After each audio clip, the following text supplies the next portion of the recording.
Since I was a kid, I've been fascinated by stories. Not just the what, but the how. How lives change. How moments unfold. I realize the answers, they aren't always in books, but they're with people too. That's why we started this show, to uncover the extraordinary in the everyday, one story at a time. Welcome again to ACTV Storytellers. This is a show where we chronicle the lives of fellow Anderson Countyans who have made a positive and lasting impact in our community and beyond. This is our first episode of Season 2. We kick off our second season by welcoming Sid Spiva to the storyteller stage. Sid is absolutely impossible to pigeonhole. His accomplishments and achievements are all over the map, from being a professional musician touring with Dolly Parton, serving as an educator and administrator in Anderson County schools, to working in the ministry. Sid is truly a jack of all trades, and we begin Season 2 of Storytellers welcoming Mr. Sid Spiva to the show. Wow. That's a lot to live up to.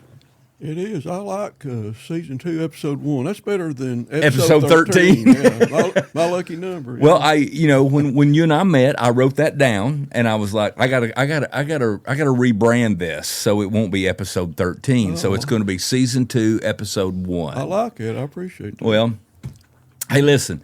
Before we get started, I've got to be honest and let everybody know that you have had a huge personal impact on me. You were the person who persuaded me into going into administration. You were also the person who trained me for 2 years. So to whatever degree that has been a success or failure, you're in large part responsible. So I'm going to hand that to you. Wow. Well, it was a good venture with you. Very good. And you've lived up to it. You've done very well, young man. I appreciate that. You were big. You're one of the success stories. You were a big influence on me, still are. Times as an administrator when I've had some hard questions, there's still been times when I called you and asked you what I should do. I've always got an opinion. It may not be right. But well, your advice was always the same thing. It was like, well, you know right and wrong. Do what's right. That was pretty much what you do, the right thing. I was like, okay. Well, we're not here to tell my story. We're here to tell yours. So let's jump right into this. Clinton, that's where you grew up, but it wasn't always your home. Where did you guys come from, and what brought you down here? Well, my mother and father were from North Georgia, Blairsville, Georgia. Up here, I guess. So they were from North Georgia, and so they met, dated for several months. They decide to get married, so they elope. They take off to Walla Halla, South Carolina. Is that a real place? That's a real place. Yes, she's still there. I've been through there. You can still go there. Walla Halla, South Carolina. And I've asked Dad, why'd you do that? Why'd you go? And he said, well, you didn't have to have a blood test to get married. And so, okay, so did you have to have anything? He said, no, you just show up, pay your money, say your vows, and you're married. And that sounds like my dad. He decided he's going to do something, he's going to do it. He's going to do it right then. Funny thing about it was my dad was 20 years old, and my mother was 16. Whoa, scandal. So I would have loved to heard that story when they came back and told their parents about it. But they came back to Blairsville and lived there for a short time, and then my dad got drafted into the Army, and this was right at the very end of the Korean War. And so he got drafted, and he was stationed in Fort Benning in Columbus, Georgia. So he got to stay in Georgia. And so a year into that, mother becomes pregnant with me. And so my dad had orders, after he came out of basic, he had orders to go to Korea. But since his wife was pregnant, they deferred the orders and let him stay in Fort Benning. And so I was born in an Army hospital in Columbus, South Carolina, Fort Benning. So a year into that, Dad got out of the Army, and so he says, well, I got to do something with my life. He said, I've got to have a trade. And so he entered an apprenticeship program at Delco Remy in Anderson, Indiana. So he moved the whole family to Anderson, Indiana. So when we get to Anderson, Indiana, by then there's two more boys in the family. So I've got two younger brothers. So he's in this apprenticeship for 4 years. So we're there, and so I'm getting up to school age, turning 6 years old, and that fall I was supposed to start school. And so Dad had just finished his apprenticeship program. He said, but we're moving south. We're going south. I have to get you south because you're starting to talk like a Yankee, and I can't have that. And so we did. We moved to Clinton. Dad took a job at Union Carbide. He went to work at Y12 as a machinist and a tool and die maker. And so we moved to Clinton and rented a little house for a couple of years. And then Dad bought a piece of property in South Clinton. He bought 60 acres and built a house there. And so that's where I grew up, and that's where my parents lived until they passed. And home place is still there. And so this is really the only home I've ever really known was Clinton. So you went, when you all moved down here, you were 6, you went to South Clinton Elementary, right? And then Clinton Junior High, and then Clinton High School. Mm-hmm. So you went through all your educational career in Anderson County. I did. Okay. But when you were going through school, you were also piddling around with something else that was pretty influential. What were you doing in your free time when you were young? Oh, we piddled around with a lot of things. Well, it was a great place to grow up. It really was. We did all kinds of things, and there wasn't a lot of neighbors around, really. In fact, when we moved into the house, half a mile down the road, our nearest neighbor there was J.D. Yarnell. Mm-hmm. It was he became a judge. It was Judge Yarnell in those days, which he was really the county. The county, he called it county judge. Mm-hmm. You know, now we would call it the county mayor. So anyway, he just lived a half mile down the road. But his wife, Louise, when we first moved in the house, I remember a pie showed up at the house one day. And so where's this pie come from? Well, Mom says, well, our neighbor, Miss Yarnell, she baked this pie and she brought it to us as a housewarming gift. Well, didn't take us boys long to eat up that pie. So we devoured the pie. So Mom took the pie plate. She made another pie, put in the pie plate. And she handed it to me. She said, here, take this down and give this to Miss Yarnell and return her pie plate. So I did. So I carried it down there, took it to Miss Yarnell, and she just thought that was the grandest thing in the world. That's the kind of neighbors we had. Mm-hmm. We kind of took care of each other. Here we had a housewarming gift, and it went back, and the pie came back to the house. And J.D. and Louise had a daughter, Nancy. It was Nancy Yarnell. Nancy Yarnell later married Larry Foster. So that was Larry's mother-in-law, father-in-law at the time. But that was the kind of neighborhood we had. So we'd run the roads with our bicycles up and down and be gone all day. And sometimes we collect Coke bottles and put them in the baskets on our bicycles and go down to Kit's Corner Market and sell them for a penny a piece and buy a candy bar. But we spent a lot of time just running up and down the roads and stuff. And it was just a great place to grow up. So we got involved in a lot of things.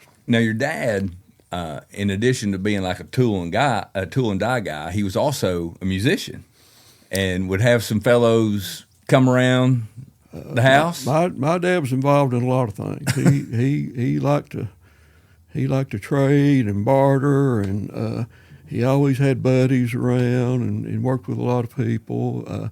But he liked music. He liked all kinds of country music, basically. Country music and bluegrass. That was his main thing. But he was really a country music junkie. He liked records. I mean, I can remember some of his buddies coming over and bring the old 78s and the 45s, and they'd sit down on the floor right in front of the stereo, and it was just a little old phonograph then, and they'd play music, and they would just play these records over and over and over. So Dad had a guitar, and he'd get his guitar out, and he would sit down and he'd play and strum and sing along. He'd have some of his buddies. And then as we were growing up, he always had buddies coming over on the weekend. Hey, bring your guitar over and let's play some this weekend. And they were just having fun, So Mom, she would bake a cake or some cookies, and we'd sit around and we'd listen and play music. So I just grew up in that environment. So, sounds like your dad had with the tool and die part and the music part, sounds like he was pretty influential for you. Dad could do a lot of things. He could fix anything, build anything, make anything. I mean, my parents grew up during the Depression, World War II, and you didn't throw away anything. You kept things. If it tore up, you fixed it. If it was broke, you fixed it, you reused it. If the wheels fall off, you jack it up, put the wheels back on, you go again, and you use it up until it's totally gone. Didn't throw anything away. Dad was very handy. He could make anything. If you need a part, we didn't go buy it. You didn't spend money for things. You just make it. I'll just make it. I'll go to the machine shop and I'll make it. And he could do a lot of things. Later years, he got into old cars, wanted to build old cars. I remember his first project was he bought a 56 Chevrolet that had been hit in the front end, totally destroyed. Brought it home, put it in the yard. A few days later, another 56 Chevrolet shows up that had been hit in the rear end. And he took those two cars and cut them in two and put them together and made a beautiful car out of it. And it ran. It ran, drove it. Oh, yeah, I rode in it many times. he later sold it, but he went one project after the other. He would trade and barter, and he's one of those guys. He could take something small and he would trade it for something a little more valuable.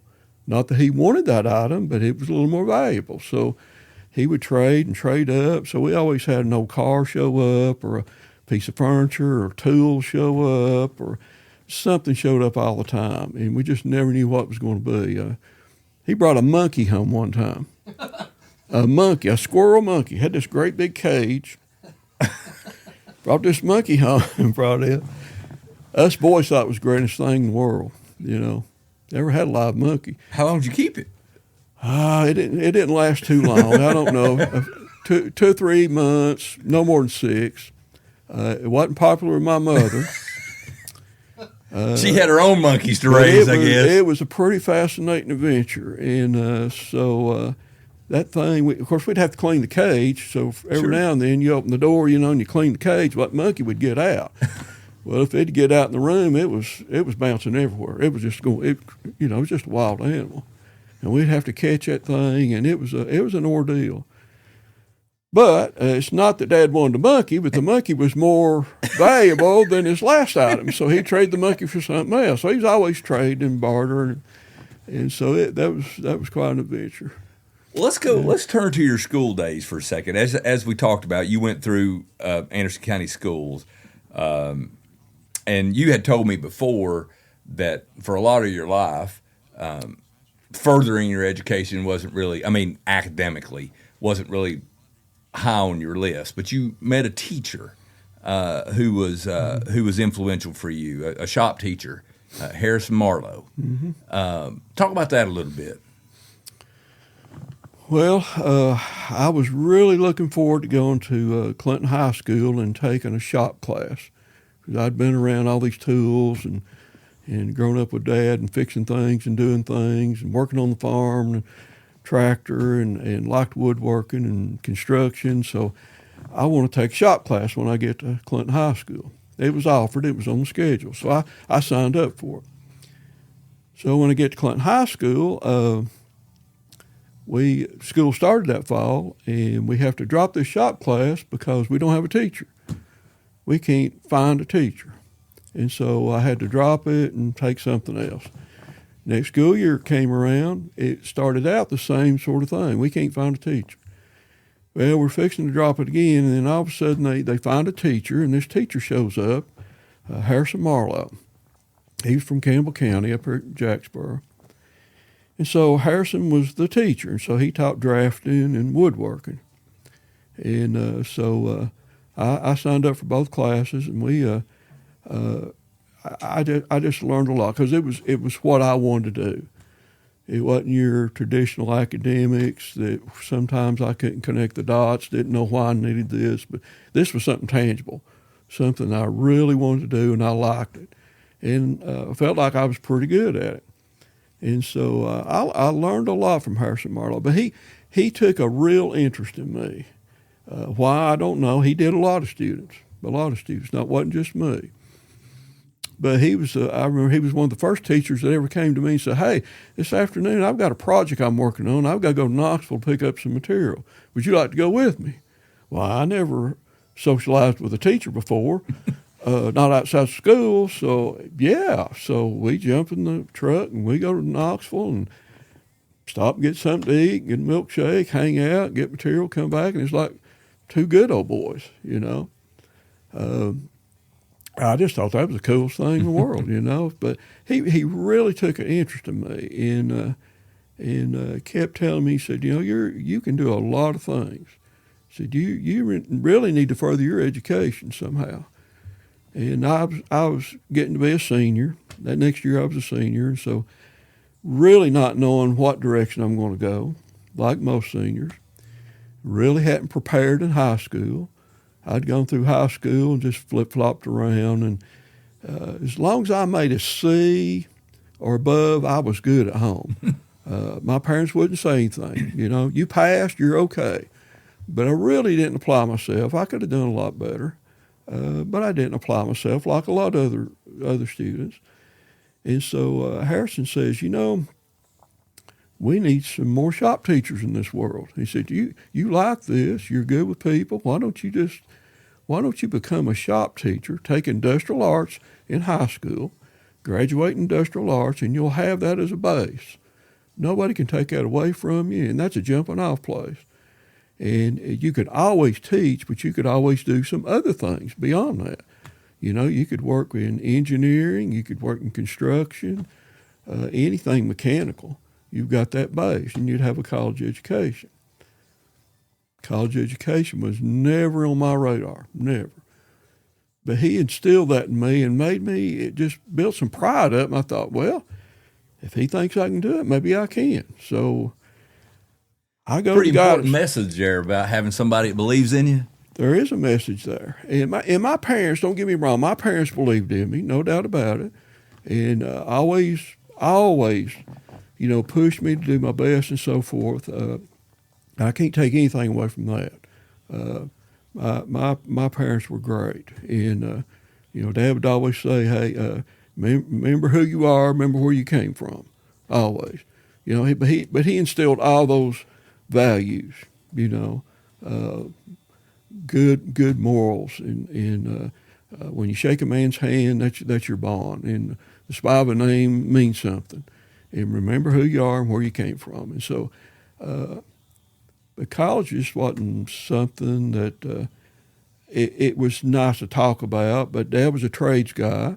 And if you go to a trade school and learn a trade, you're great. Mom would mention college, and she thought that was great. There just wasn't any college graduates in my family, you know. So anyway, well, maybe I can do this. So I go to the guidance office, talk to my guidance counselor, and they just look at me and kind of like you are right now and just kind of laugh. What, you want to go to college? Well, look at your transcript here. There's no way. You don't have the grades. You haven't applied yourself. There's not a college going to take you. You can't do. You're never going to get in. You can't do this. So I left defeated on one hand, but thinking, man, I can't let this defeat me. No. So I had a challenge. So I started applying to some schools. Took the ACT, which I had a horrible score. Horrible. I'm not even going to share with you what that was. But it was a horrible score, and I just didn't test well for one thing. I knew that. I was not a good reader in school. Still not a real good reader. I understand the importance of it, and you have to read. I forced myself to read a lot of things. And later on in life, I had to force myself to read a lot of things. But I was just not a good reader. I just wasn't a good test taker. A lot of times I could do things, but it didn't come across on a written test. Anyway, I started applying to a few schools, and I applied to a little school down the road at Madisonville here, Hiawassee College. It was a junior college, 2 years, 2-year school, and I got accepted. And I was thrilled to death when I got that letter. I could not wait to get to the guidance office, took it up there, threw it down on the desk. Guess what? Look here what I got. And again, they kind of looked at me and laughed and said, well, you might have got in, but you're not going to make it. Well, I had another challenge. And so I did. I graduated high school. And I went that summer. I thought, well, if I'm going to flunk out, I'm going to do it first thing. So I went to summer school and took chemistry and 2 or 3 other things I'd never had in high school. I thought, shoot, if I'm going to do it, I'm going to do it right now. But I did okay. Yeah, I struggled.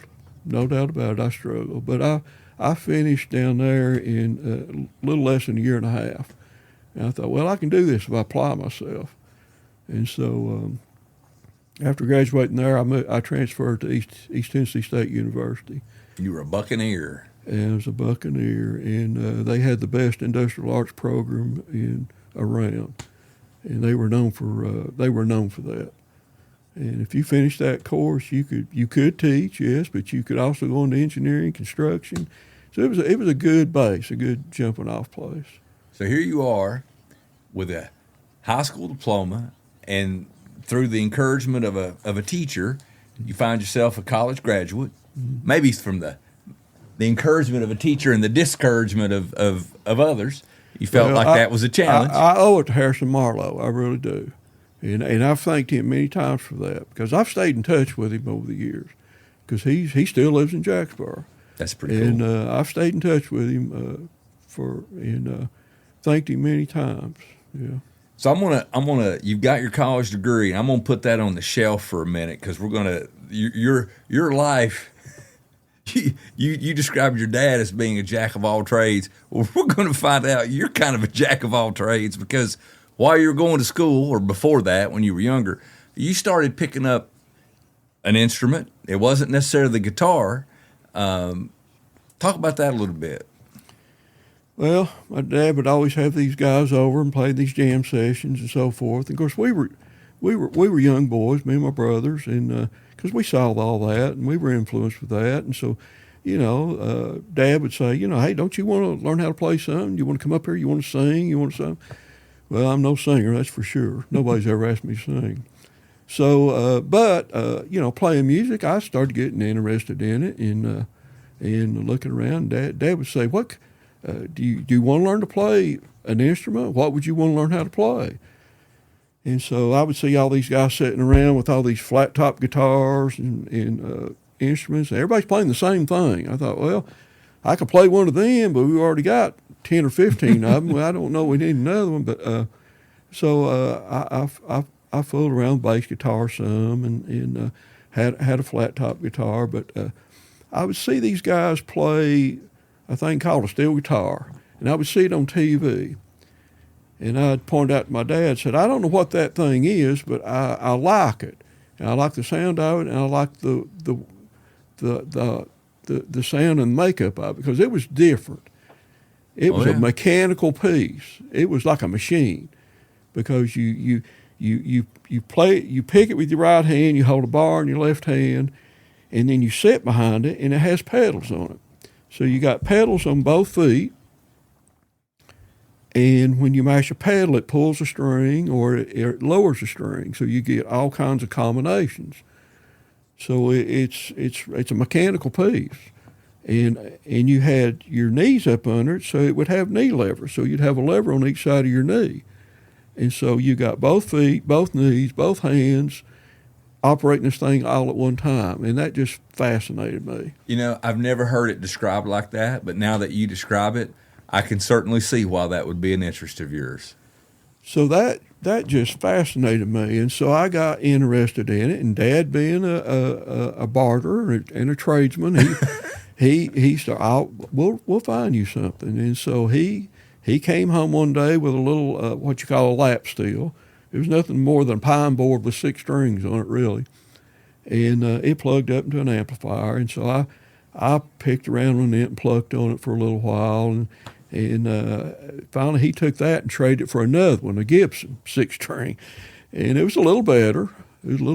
But I always said, I want to play that thing's got pedals, because Dad would also take us to other music venues. We would go to a concert, maybe over at the Civic Coliseum, and in those days, WIVK had what they called country shindigs, and they were package shows, and it was country artists coming through, and they might be 4 or 5 artists on a show with their band, and they would come through, and so he would take us to that, and I would see these live bands play, and they would have a steel guitar player.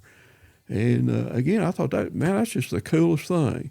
And I thought, man, if I could ever learn how to play one of those, and if I could ever play on that stage right there on the Civic Coliseum, man, I would know I have made it right there. That would be a goal of mine right there. And Dad would take us to the Grand Ole Opry, to the old Ryman. We made a few trips to Nashville, not a lot, but some.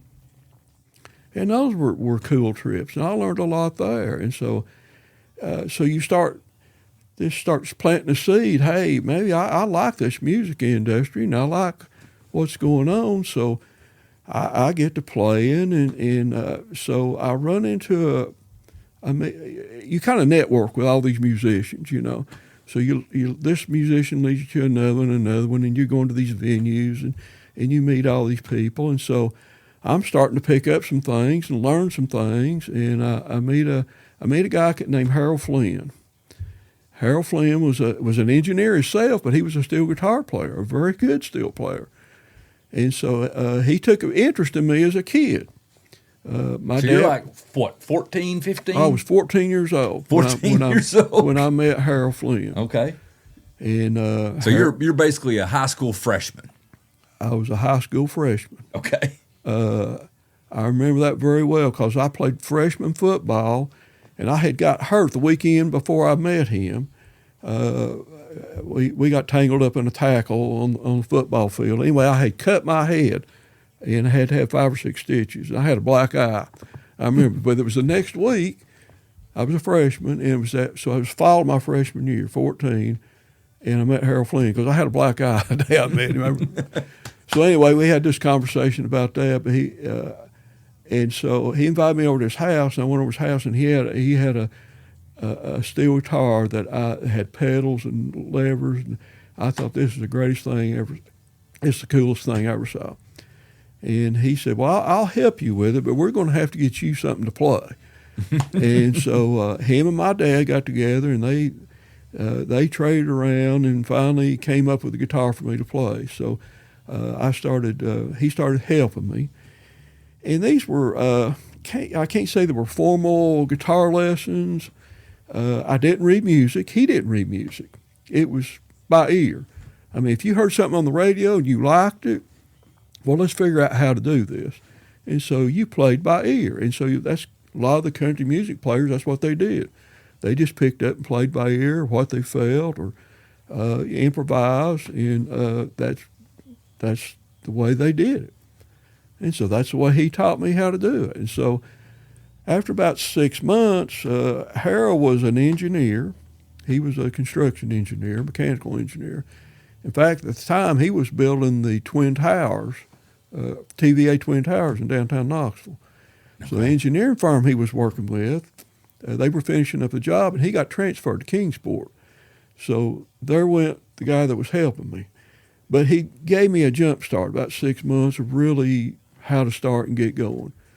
And so I started playing, and again, you just kind of network with other players. And in high school, you meet another boy that wants to play. And so you had these little bands, and you'd play these little things, Somebody had something they wanted to do at church, we'd go play, or we'd go to this little dance, or there's a picnic somewhere somebody wants to play, and you go, and you start playing these things all over town, And the next thing you know, somebody says, well, hey, if we go over here, they'll pay us $5, so we'd go. Well, the next one, hey, there's a picnic over here, and a family picnic, and they'll give us $10, and they'll feed us. And so, well, good, let's all go. So we did that, and there was things to do like there. Share the 4-H club. They had a little talent contest they called Share the Fun, and so bunch we get together, and then there's a little talent contest. As a band, and so that just kind of rolled and rolled and rolled, and I was getting better and better and better at it. And then there was a guy here in Clinton named David Farmer. Well, David Farmer, he had a radio show on WYSH, Clinton Radio. He had a Saturday morning radio show, 30 minutes long, and he had a band, and he would sing, and they had sponsors. And so anyway, I got hooked up with David, and David said, hey, why don't you come play with the band on the radio show? So then I'm about 15, half, almost 16. So we would go to the bass player's house on a Thursday night, I think, and we would sit in his living room. They'd put a mic out there, and we would record a 30-minute radio show. And so they would take that, and they would play it on Saturday morning. Were you just playing like country standards or original stuff? No, it was just country standards. Okay. It was all cover stuff. Okay. David was considered a pretty good singer, and he was well known around this area, so he had connections, and so started hooked up with him, and Larry, my brother, my younger brother, he played guitar in the band. So we hooked up with David, and we started doing this radio show. I thought that was the coolest thing. I could turn on the radio on Saturday morning, and here we are playing. Wasn't a big deal, it wasn't great, but it was a jumping off place. It was a place to learn. It was a place to learn. I learned a lot of stuff, and so David took us to a lot of places, and we played a lot of things. We'd even get in the car somewhere and go somewhere over the weekend and play out of town. Here we are traveling, or I thought we were. Now you're 15 years old. Yeah, you're a kid. So I played with him a year or two, and then David calls one day and says, "Hey, we got an invitation to go play at the Tennessee Barn Dance."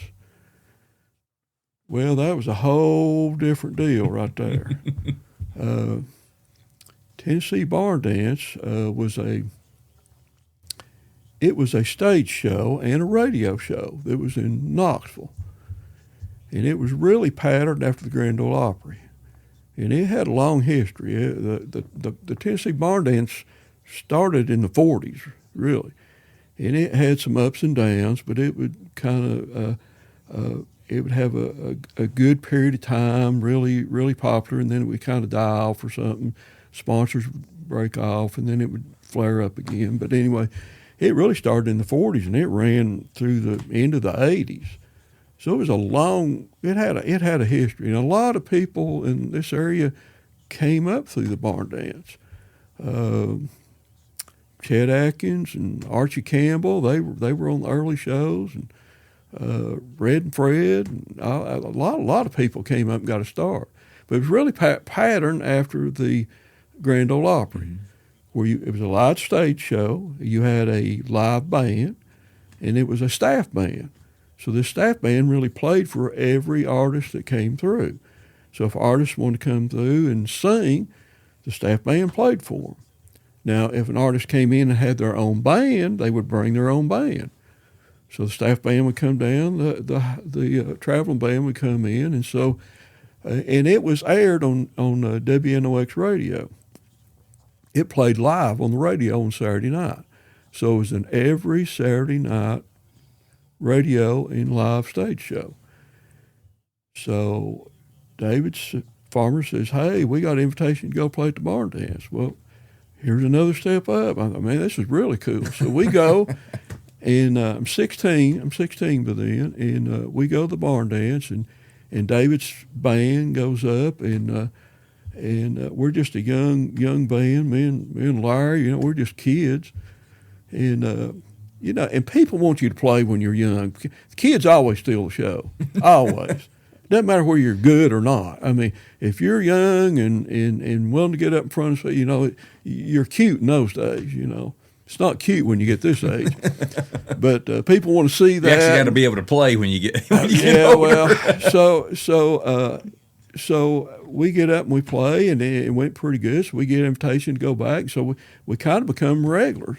So we're going every week, and so I got to meet a lot of musicians because the Tennessee Barn Dance was a magnet. It was a magnet for all of East Tennessee. If you were a musician or a singer, that was the ultimate to get there. That was your jumping off place. You had to go there. You had that. It was a place to come together, and you could network with people. And if you didn't get on the show, at least you met somebody that led you to this and to that. And so it was just a magnet, and people flocked in there. Well, you got on the show or not, people would be standing around watching, just looking. So we got the opportunity to play, and then as time went on, they had a steel guitar player on the staff band, Charlie Fingers. Well, Charlie got to where he was having some health issues. He was older, and he decided he was going to back away. And so the staff band came to me. They'd send me play and say, "Hey, why don't you come join the staff band?" Well, holy moly, that was just a dream come true for me. And you're 16? I'm probably 17 by then. Okay. And so this is just a dream come true. So did you realize you were getting better? I mean, well, obviously you're practicing, but did you realize I did. I realized I was getting better. Yes. Okay. But if you're going to get better, you got to be surrounded by people that are better than you. That's just a principle of life. You got to be around people that are better than you if you're going to get better. But that gave me an opportunity to do that because these were some really good musicians, really good. And they took me under the wing and they taught me. And one thing I didn't realize, in those days, they liked to get young people in because they could train them the way they wanted to. You didn't have to be retrained. They would just train you and bring you up, and you made a great band member that way.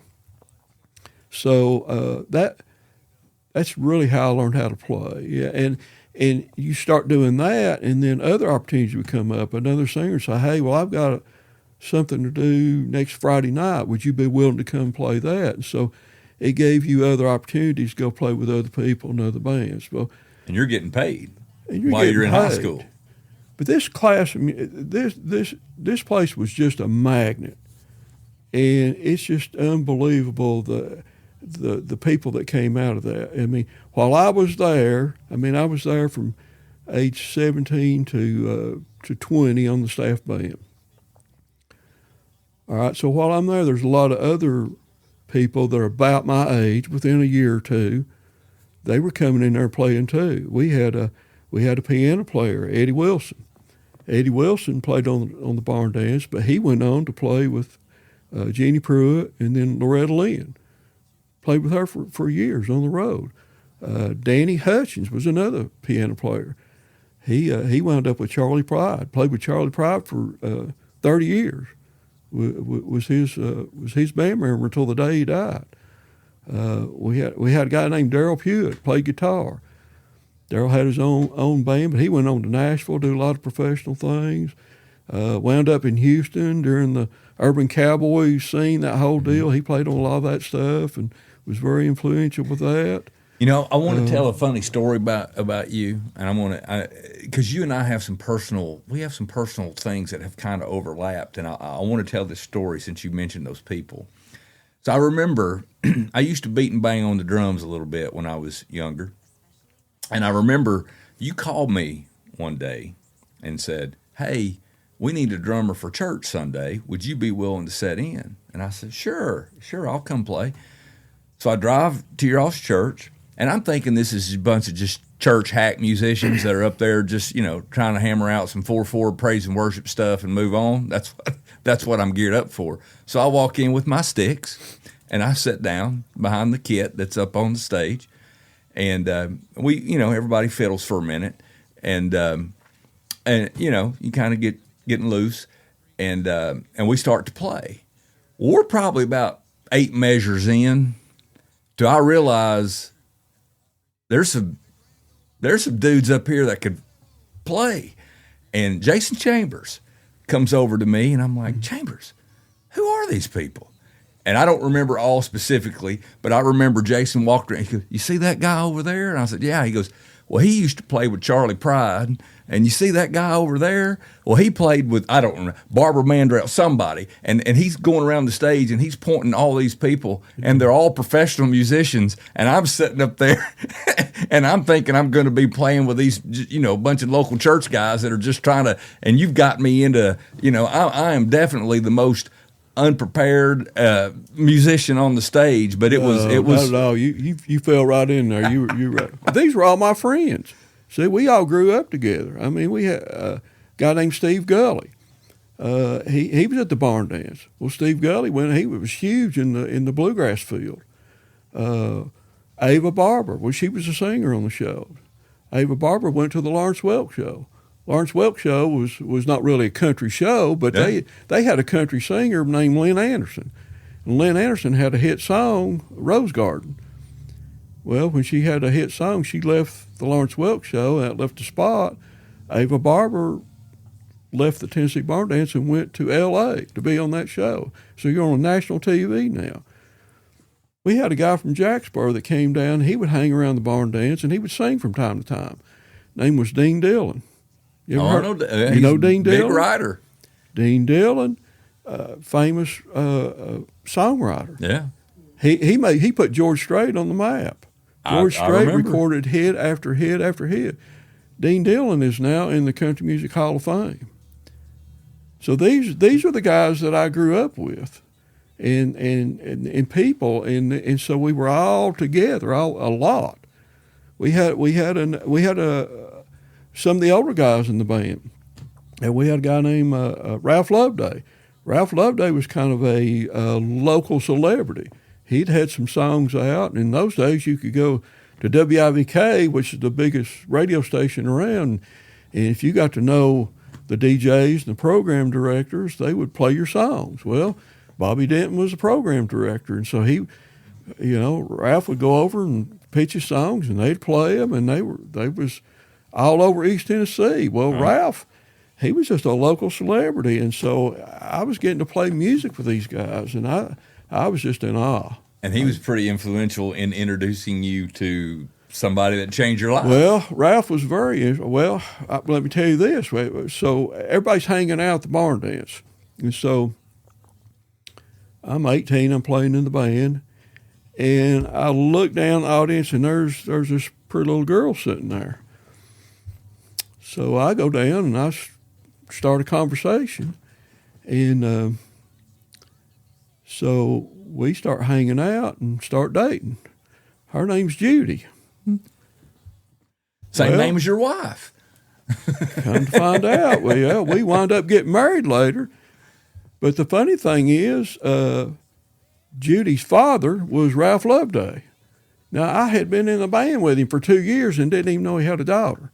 Now, that was probably by design on his part, but that's the way it happened. And so Judy, I met Judy at Tennessee Barn Dance, and we dated for a couple of years, got married, and she wasn't singing on the show at that time, but she said, well, I'm going to hang out with you. I'm going to sing on the show. So, so she joined the Tennessee Barn Dance. In fact, if you Google Tennessee Barn Dance right now and pull up Wikipedia, it'll give you a list of performers, and you'll see Ralph Loveday's name and Judy Spiva's name on that list of performers on there. And so, well, Ralph also introduced you. I think this is a funny story. You get you're meeting all these people, and you're networking with all these people, and you get a call from your future father-in-law, and I can only imagine. But he says, "Hey, Sid, you need to call this person. They're looking for a steel player." Well, they did. I was at ETSU going to school, and Judy and I had decided to get married, and we had a date set, so we were engaged.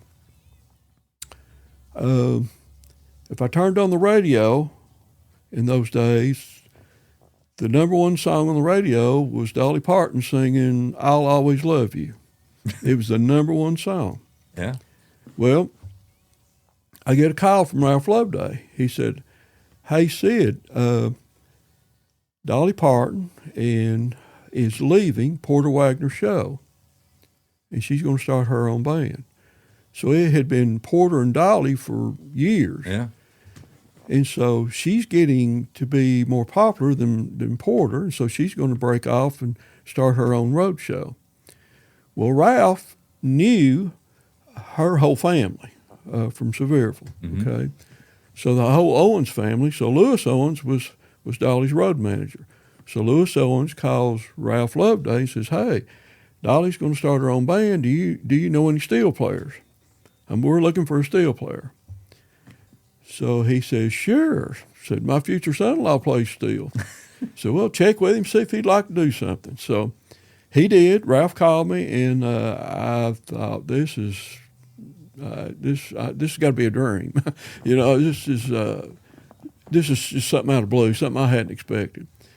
But Ralph said, "If you're interested, we'll set up an interview." I said, "Well, sure. Well, don't say no to this."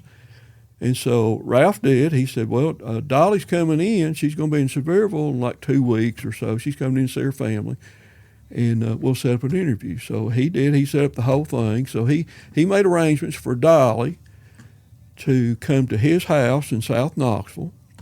And so Dolly showed up at his house I think it was a Sunday afternoon, and we went over to the house. And I mean, it's just a small frame house in South Knoxville where Judy grew up. And so here's Dolly, and then she's got a bass player with her brother, Randy, and she's got her cousin, Dwight Puckett. He's going to play drums in the band.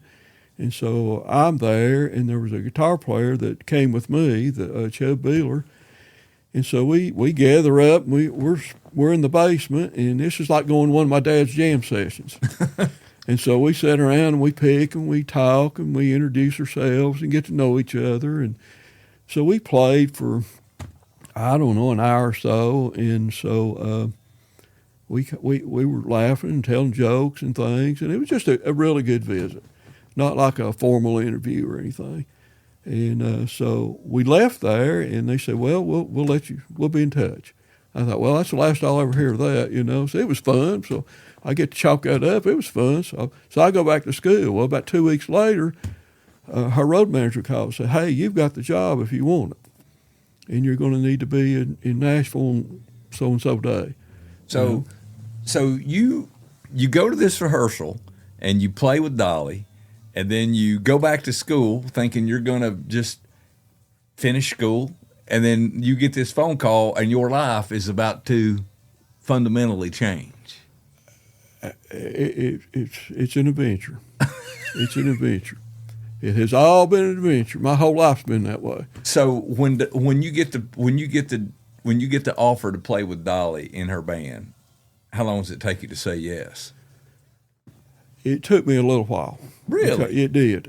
I didn't say yes right off the bat because there's some things to consider here. Because Judy and I were going to get married. Well, this changes the whole complexion of marriage. And we talked about, well, maybe we shouldn't get married. This is going to take place. So there's that to consider. I had college, and am I going to quit my college? Am I going to finish this? I had that to consider. So I did. I thought long and hard about this, but every time I turn that radio on, here's this number one song playing. And so it's like it's screaming in my face, you need to do this. So Judy and I talked about it, and I talked to my parents about it. And I thought, if I don't do this, this is going to be the only opportunity I will ever have.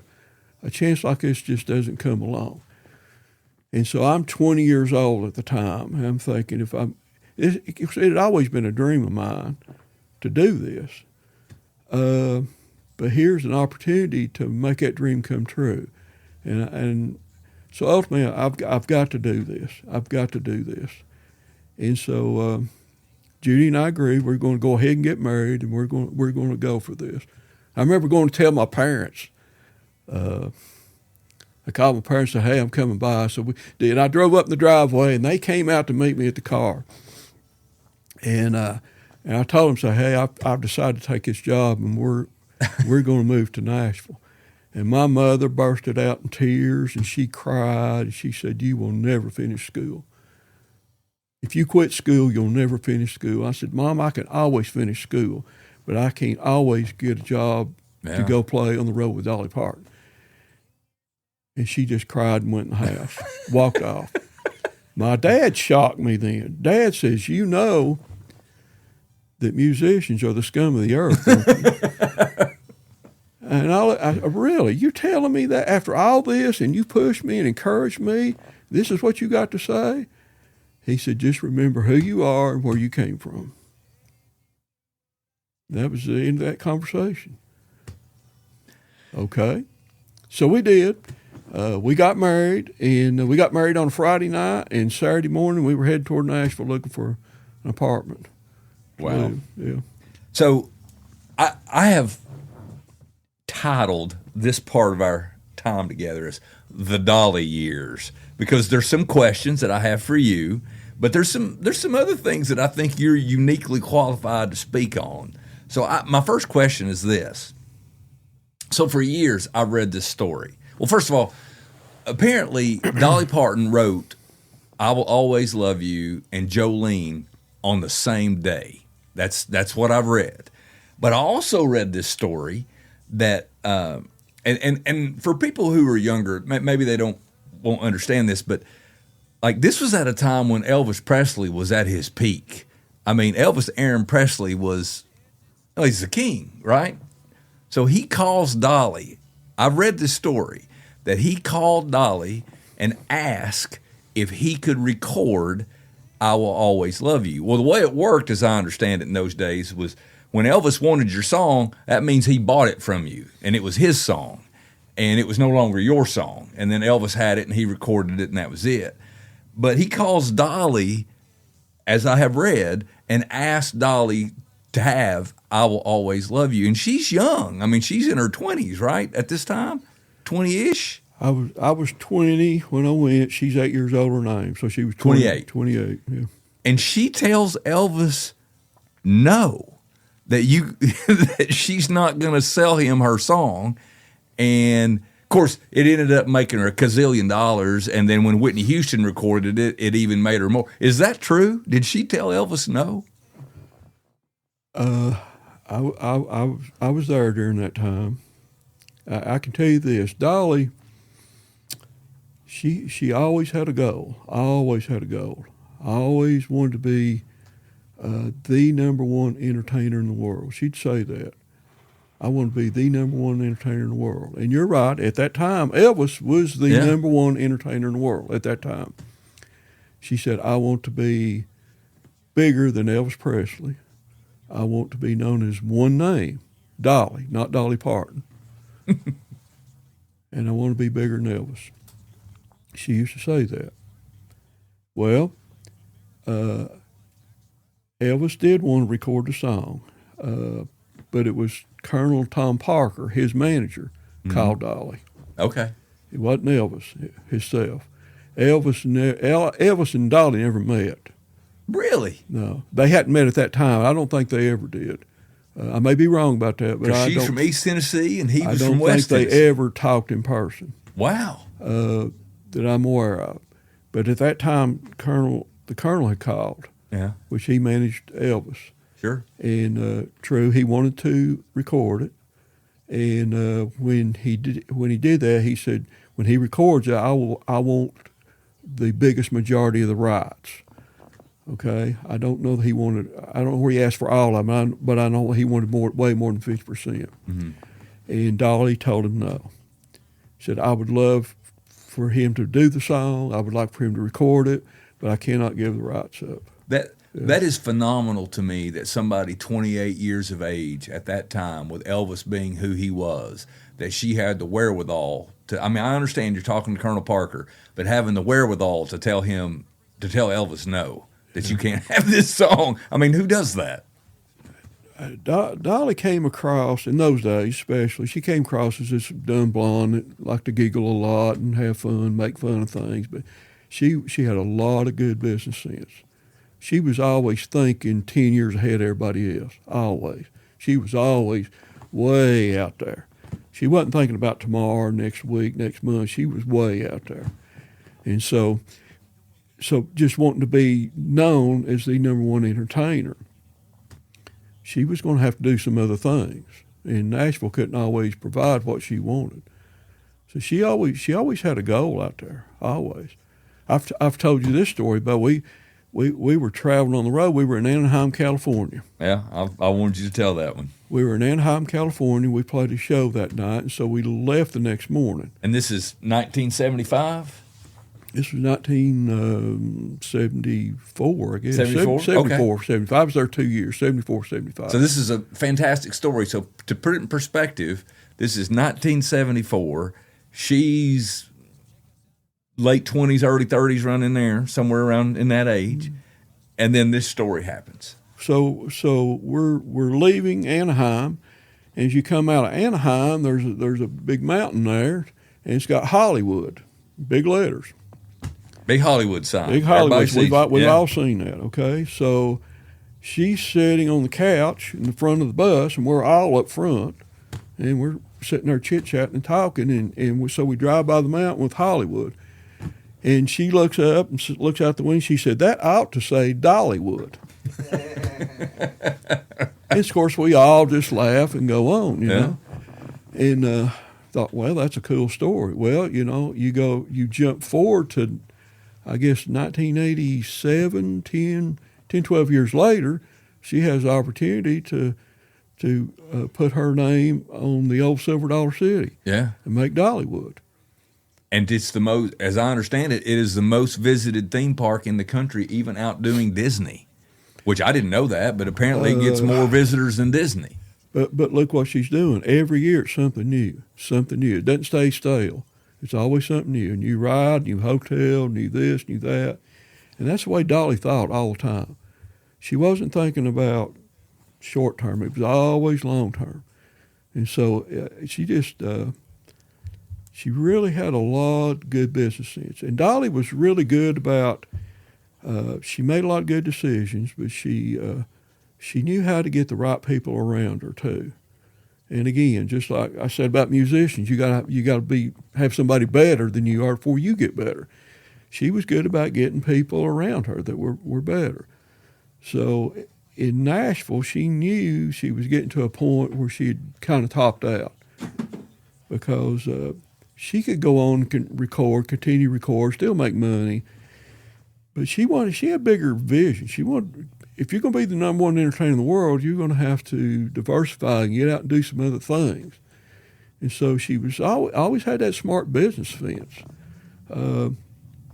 Her and Porter, when they split up, they're dividing all their stuff, and they had some business ventures together. They had a recording studio in Nashville, Fireside Recording. And it was a good working studio. Worked a lot. I've played there some. We recorded there some. Never did release anything, but some demos and some things. But it was a top-notch professional studio at the time.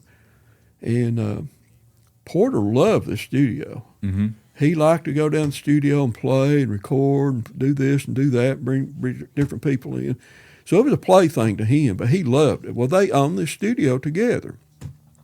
They also owned a publishing company together. And so I'm not exactly sure all the songs that were on it, but I know they owned it together. Well, so they have this split, and they're dividing up things. And so Porter comes to Dolly and says, "Hey, since we're dividing things up, I really like this studio. I would really like to have this studio, and I don't think you care much for it. I would really like to have a studio." Well, Dolly, she was very polite about it. And she said, "Well, Porter, I'll take care of it. If you really want that studio, I'll let you have the studio, and I'll take the publishing company." Which is where all the money gets made. And she was really polite about it and everything, and he was thrilled to death.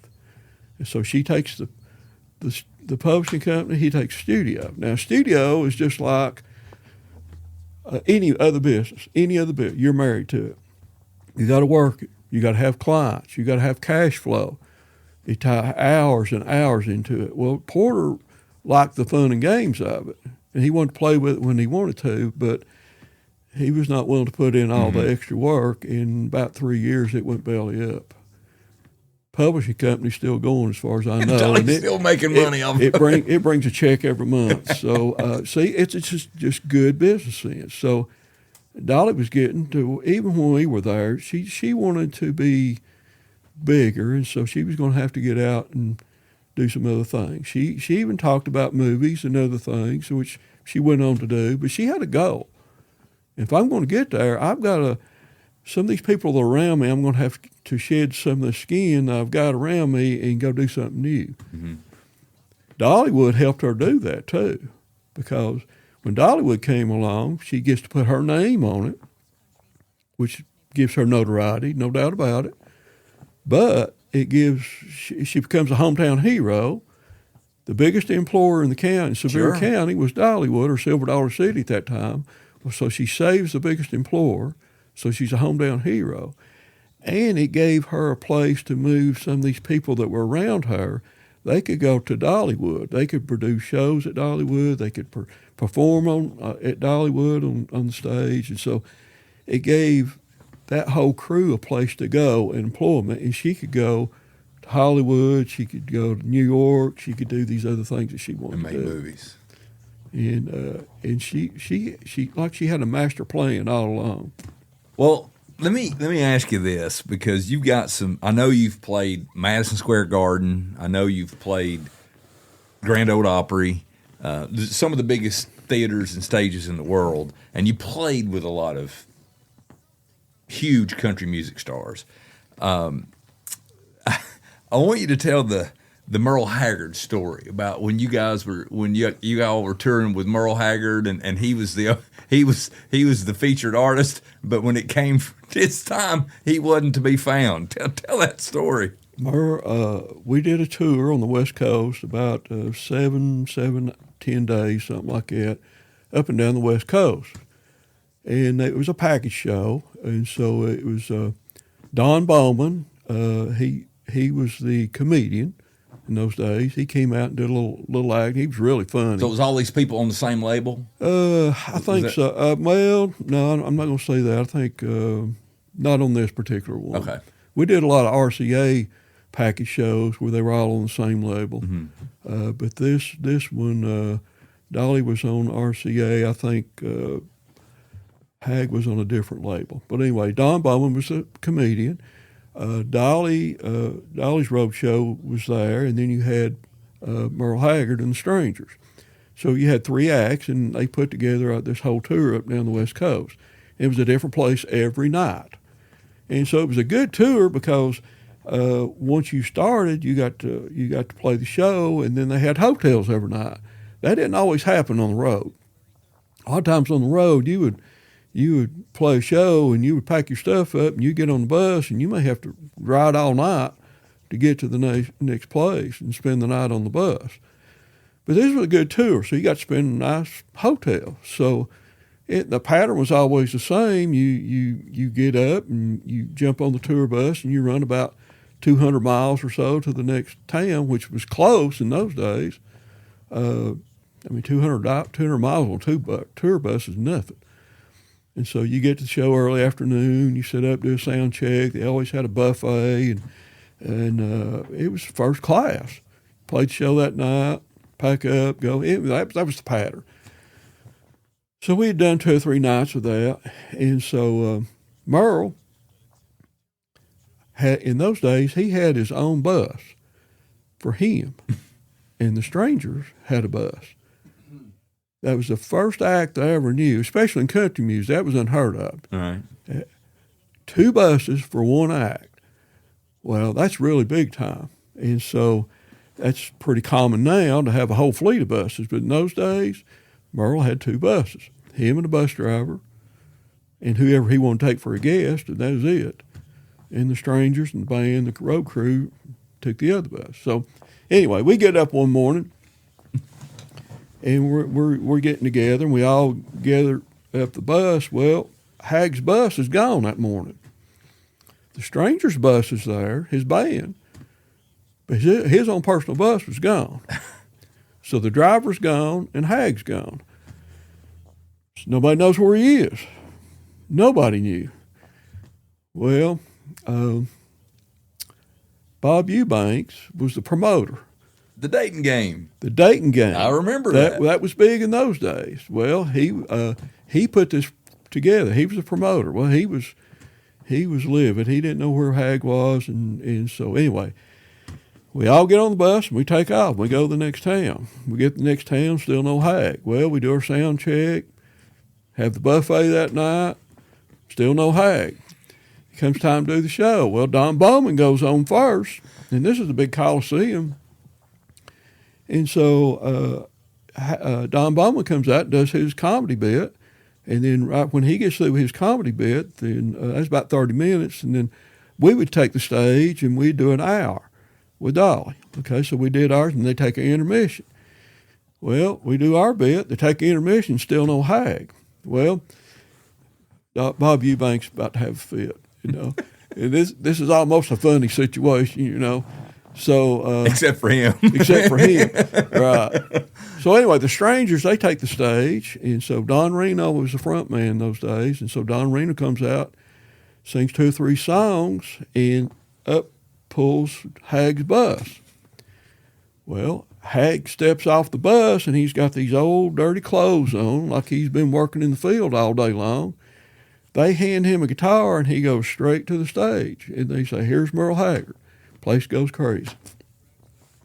He did a great job that night. Everybody did their thing.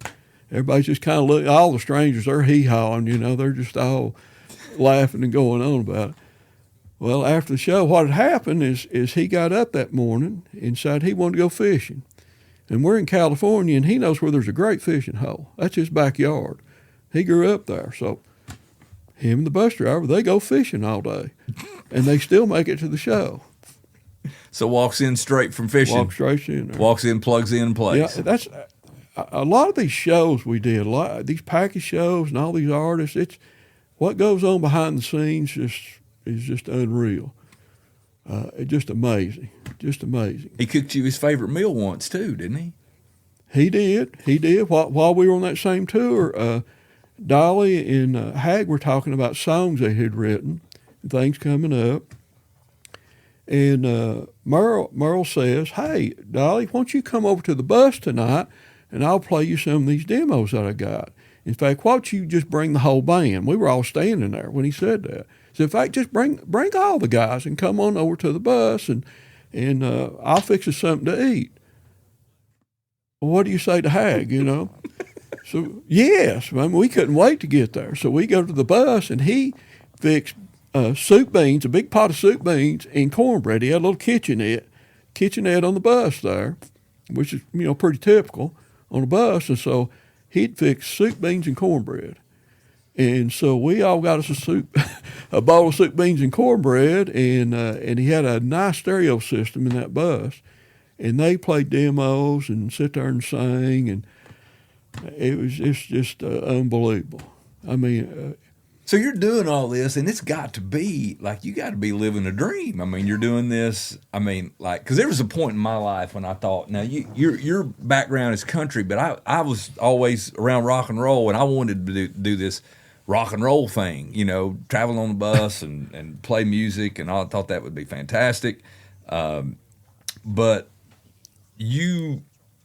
that wasn't what you experienced after some time. Well, I mean, it's what you see out front and what happens behind the scenes is two different things. I had some great experiences. We went to London, England. In those days, again, it was a Wimbledon Country Music Festival in London, England. Well, that was a big thing. That was a huge deal. And so Dolly played it that year. Well, Dolly comes to the band and said, "Hey, we got an opportunity to go to London and play. And not only that, we're going to allow you to take your spouse with you if you want to go." So here's me and Judy. We jumped at the chance. Man, get to go to London, England? Oh, man, this is great. 2 20, 21-year-olds, you know, from South Knoxville and Clinton, Tennessee, going to London. 2 hillbillies in London, England. Oh, this is great. So we did. We got on a 747 in Nashville, Tennessee, and it was like who's who of country music. George Jones and Tammy Wynette were there. Wow. Yeah, Barbara Mandrell and her band. I go on. The whole 747 was full of country music stars and their bands. So we fly to London, England, and when we get there, we're there for 3 days. And we have to play a show the first day. We had the second day off. The third day, we had to play a show. So we get to London, spend the night. Next morning, we get up, and we're going to play at Wimbledon. This is the same place where they play tennis. Right. Okay? Huge arena. I don't know how many thousand were there. Huge arena. And they're going crazy for country music. It was just like it'd been in a different world. And it was a different world to us. I want you to know, see, when you told me this story, and when you tell me that you and Judy were, I thought you were about to tell me that you met the Beatles, and I was really excited. I thought there was John Lennon, and I was going to get, but that's not what happened. No, this would have been 75, so the Beatles were already broke up. Yeah, they already broke up, yeah. No, so we get there, and we have to do a lot of promos with BBC, the British Broadcasting. Mm-hmm. So you have to do a lot of promos things. So there's tents set up outside the arena and all this stuff, and it's cold. This was in March, I think, and it was cold as whiz. And so we're all bundled up, and all this stuff was outside. Well, we get to the arena, and we played the big show, and it was just fabulous, And so we played the first day and had a great day. And so the second day, we had off. We didn't have to do anything. You got the day off. And so Dolly, everybody wanted to take Dolly out and go somewhere with her. So, Dolly got with the group, and they went to some castle somewhere, big deal. And I thought, man, I'd love to go do that, but we had to stay there in town. Anyway, all the guys in the band, and I had Judy with me. In fact, she was the only spouse that went. The other spouses couldn't go or didn't want to go. And we jumped at the chance, So I had Judy with me, and it's great because she didn't get to travel with us. Mm-hmm. So it was just an odd deal. So we're soaking it all up. And so we agreed to get up the next morning and go see London, England. So the next morning comes, I'm in the lobby, and nobody else is there except me and Judy. So I get on the house phone and try to call these guys, and no, I don't think I want to go. We were up late last night, or we were doing this or that, or, they just didn't want to go. I'm going to sleep in. We'll go later. Fine. So me and Judy took off. We were just two hillbillies in London. I mean, we saw, Big Ben and London Bridge and the changing of the guard at the palace, and ate at 2 or 3 different places. We had a fabulous day. It was just great. And didn't know where we were going, what we were doing, riding double-decker buses and walking, and must have walked 100 miles that day. Anyway, we come back, and as soon as we walk in the lobby, some of the guys were there and said, hey, we're ready to go now. So, well, we're done. It's dark now. We've already seen it. I thought, man, you just missed it. Just missed it. And so we got the next morning, third day, and we played the same routine, played the arena, and then we flew home the last day. But that was a great ride. Be on a 747 with all these people, and sure. And being with our musicians and trading stories, and that was a fabulous time. What made another little deal we got to do that year? I don't know where I shared this with you, but we got to go to the CMA Awards that year. Okay. Dolly was up for Vocalist of the Year, and so again I got to take Judy with me, and we went to the Opera House to the CMA Awards. That was a great deal. Johnny Cash was the MC, and get to meet Johnny? I didn't get to meet Johnny. We were in the audience. They were on stage, but it was a great, just to be there. I'd seen it on TV so many times, and that was a neat deal. She didn't win that year, but the very next year she did win vocalist, female vocalist. I remember having a conversation with somebody the other day, last week. We were talking about Johnny Cash, and I told them, I said, here's the thing about Johnny. If there's 5 guys in the room and one of them's Johnny Cash, one thing is certain: you're not the coolest guy in the room, because that would be Johnny Cash. Yeah. It doesn't matter who's in the room. If Johnny's in there, he's the coolest guy in the room. Yeah. So you decided to step away from, like most people would, this is an opportunity that most people would just squeeze all the juice out of. But you decided to step away from being a professional musician. What happened there? Well, I mean, everything I just talked about is just lights and glamour and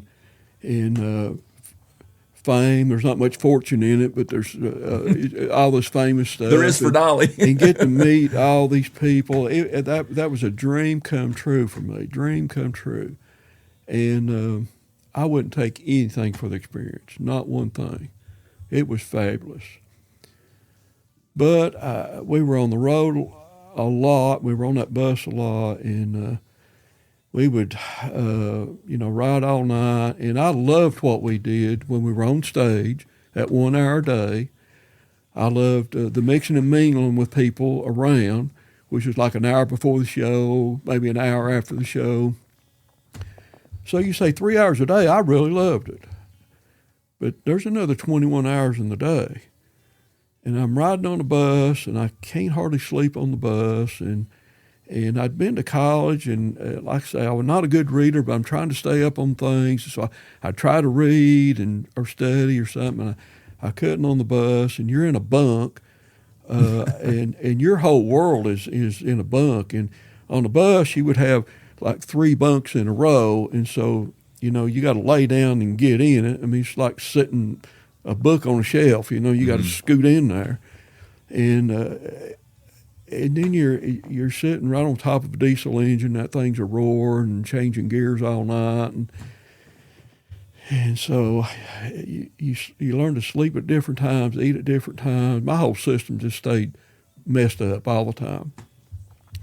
And then when I would get home, here's my wife that I have just married, a brand new bride, and I've left her in Nashville at this little old apartment, and I take off to go see the world, and I come back. Well, I'm ready to chill out for a little while, but she's ready to get out and go do something, and so it's a strain on a marriage. There's just lots of pieces that that just didn't fit. I think some of this I'm just wasting my time. All these lights and glamour, it's great. Wouldn't take anything for it. But this is not what I want to do the rest of my life. There's got to be more to life than this. I remember being at the Grand Ole Opry with some of my friends that were my age. And we're in the backstage at the Grand Ole Opry, and we're looking around the green room. I said, look at here. Look around this room. What do you see?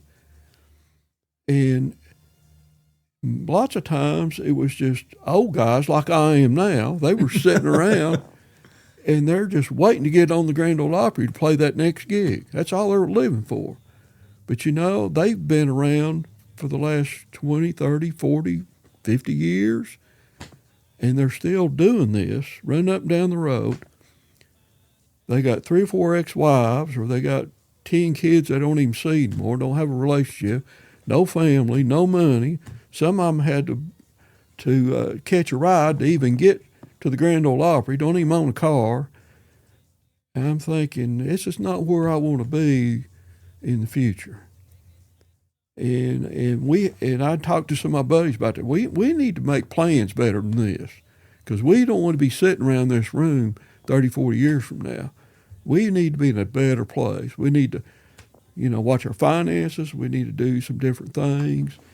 Because you never know. There's a saying in the music business, one day you're eating chicken and next day you're eating feathers. And you never know when that's going to happen.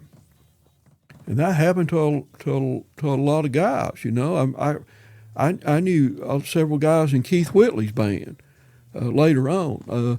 Keith Whitley was top of his game. I mean, number one. The guy goes home and drinks too much one night, too much alcohol, and he dies. Well, they called the band in the very next morning and said, turn your badges in, turn all your equipment in, so you're fired, you're gone. We don't have a show anymore. The next day. That was the next day. That's how quick it happens. And so I'm thinking, I want something more stable than that. There's got to be more to life than this. I wanted more out of life. And it was really working on our marriage, and me and Judy talked about it a lot. If we're going to save this marriage, we got to save this marriage. That's not an option. We got married, we made vows, and it's not an option. And that's the number one thing. And so we made the decision. Hey, we're going to leave Nashville. I'm going to quit this road job, and I've had my fun. But Judy's got some. She's got some things she wants to do in her life too, and she helped me live out my dream. I need to help her live out some dreams too. So this is a marriage. This is a partnership. It takes two to pull this wagon. So we made that decision together. So I went to Dolly and explained the situation. It wasn't a big deal to Dolly, really. I mean, but who breaks up with Dolly Parton? Well, we had a good conversation. But I mean, this is Dolly Parton. She can get anybody to play music for her, you know. After I left, I found out that there were some other people trying to jockey for my job anyway. I didn't know that till I left, but there were some other steel players, some other musicians that were trying to root me out, and that's just the business. Yeah. And I really didn't realize that. And here's another thing. I decided to leave, and I did. Left. We moved back to Johnson City, and I went back to school. But about 6 months later, Dolly let the whole organization go, because she was moving on to bigger and better things. And she had to get rid of this old skin she had and these other people around her to get where she wanted. Just the very things that I'd heard her say. So had I stayed another 6 months or a year, I would have been looking for another job too. And you never know where that's going to go. Is that when she moved to L.A. and started the movies? She didn't move right then, but she had changed management, and she was gearing up to do that. Okay. So 6 months after you left, she disbanded it anyway. She did. And then you went back to school. She took care of her organization, tried to get them other places. Right. Because it was going to be another 7 or 8 years before Dollywood came along. But that's just the way the music business is. Right. So I was there at just perfect timing. Perfect timing. So you go back to school. You leave Nashville, go back to school, finish your education. Me and Judy moved to Johnson City. I finished school, and so I took a job at the Knoxville City school system, the old Knoxville City school system. So I took a job at Beardsley Junior High. Not the job I wanted, but it was a starting place. I got in the school system, and so Judy and I moved to Clinton.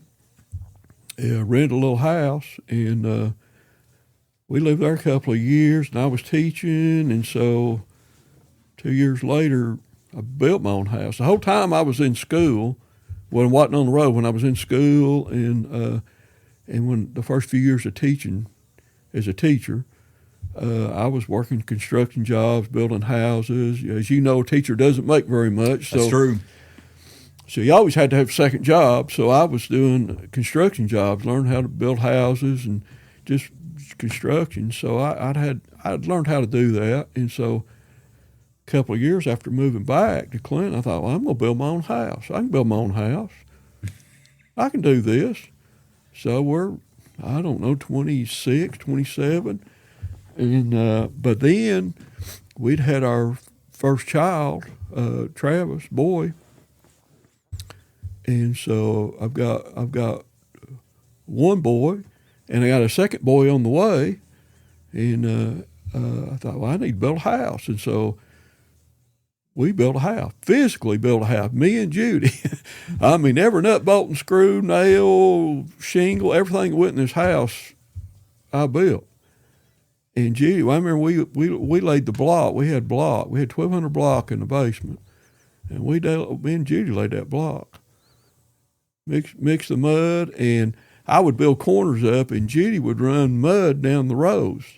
And I'd lay the block, and then she'd run another row of mud. So we physically, when people say I built my own house, we physically built our own house. And so shortly after, our second son was born. And so we raised two boys in this house, still live in the same house. I just want you to know, when we started this, you described your dad as, you said your dad could do anything. He could fix anything. He could do anything. I'm starting to see a reoccurring theme here with his son. I mean, like, you built your own house. Dad left a legacy, no doubt about it. My dad just passed away. He was 93. Wow. And you talk about a life there, too. But he left a whole legacy. and remember who you are, remember where you came from. It's about shaking a man's hand and do what you say you're going to do, and look him in the eye when you shake the hand. I saw my dad make lots of deals with other men. It was just a handshake, Mm-hmm. and no contract. And that's the way we were raised. Me and my two brothers, we were raised that way. So it's about morals and standards, and we always went to church. So we grew up in church, and so Dad was, my parents were godly people, and my dad worked hard too. Mom worked hard. She was always a homemaker. Never worked outside the home, but worked hard, and volunteered a lot in church and things. And but one thing my family did is you had to be home every night for supper. Every night. Me, my two brothers, Mom and Dad, we all sat down every night and had supper together. And I mean, that was non-negotiable. You had to be there. I don't care what's going on. So we sat down, we had supper, and somebody would say the prayer. We'd pass that around, from night to night to night. But that was an every night thing. That was non-negotiable. So what made you decide to be a teacher? I mean, what was it about teaching that you liked? Well, Harrison Marlowe had a lot to do with that. He made a huge impact on me, and I kept hearing those words. You can always be a teacher, but you can always be other things. And I kept thinking, man, I didn't have a teacher for a couple of years in high school. I missed out, and I sure would like to, instill things in other people. And I always thought, well, teaching and helping somebody else along, if it wasn't for a teacher, I'd never graduate from college. He instilled a lot in me. So it was really Harrison and the values he put in me and just believing in me. So that's really what. And I'll share this with you. Another thing, I'll go back when we were on the road. If we were playing in the Midwest, we played a lot of fairs. Mm-hmm. Okay. Well, you go play at a fair. Usually you'd do a show like 2, 3 o'clock, and you do a second show later that evening, 7, 8 o'clock. So you had a lull time that you could get out and mingle around the fair and go get a hot dog, cotton candy, or something.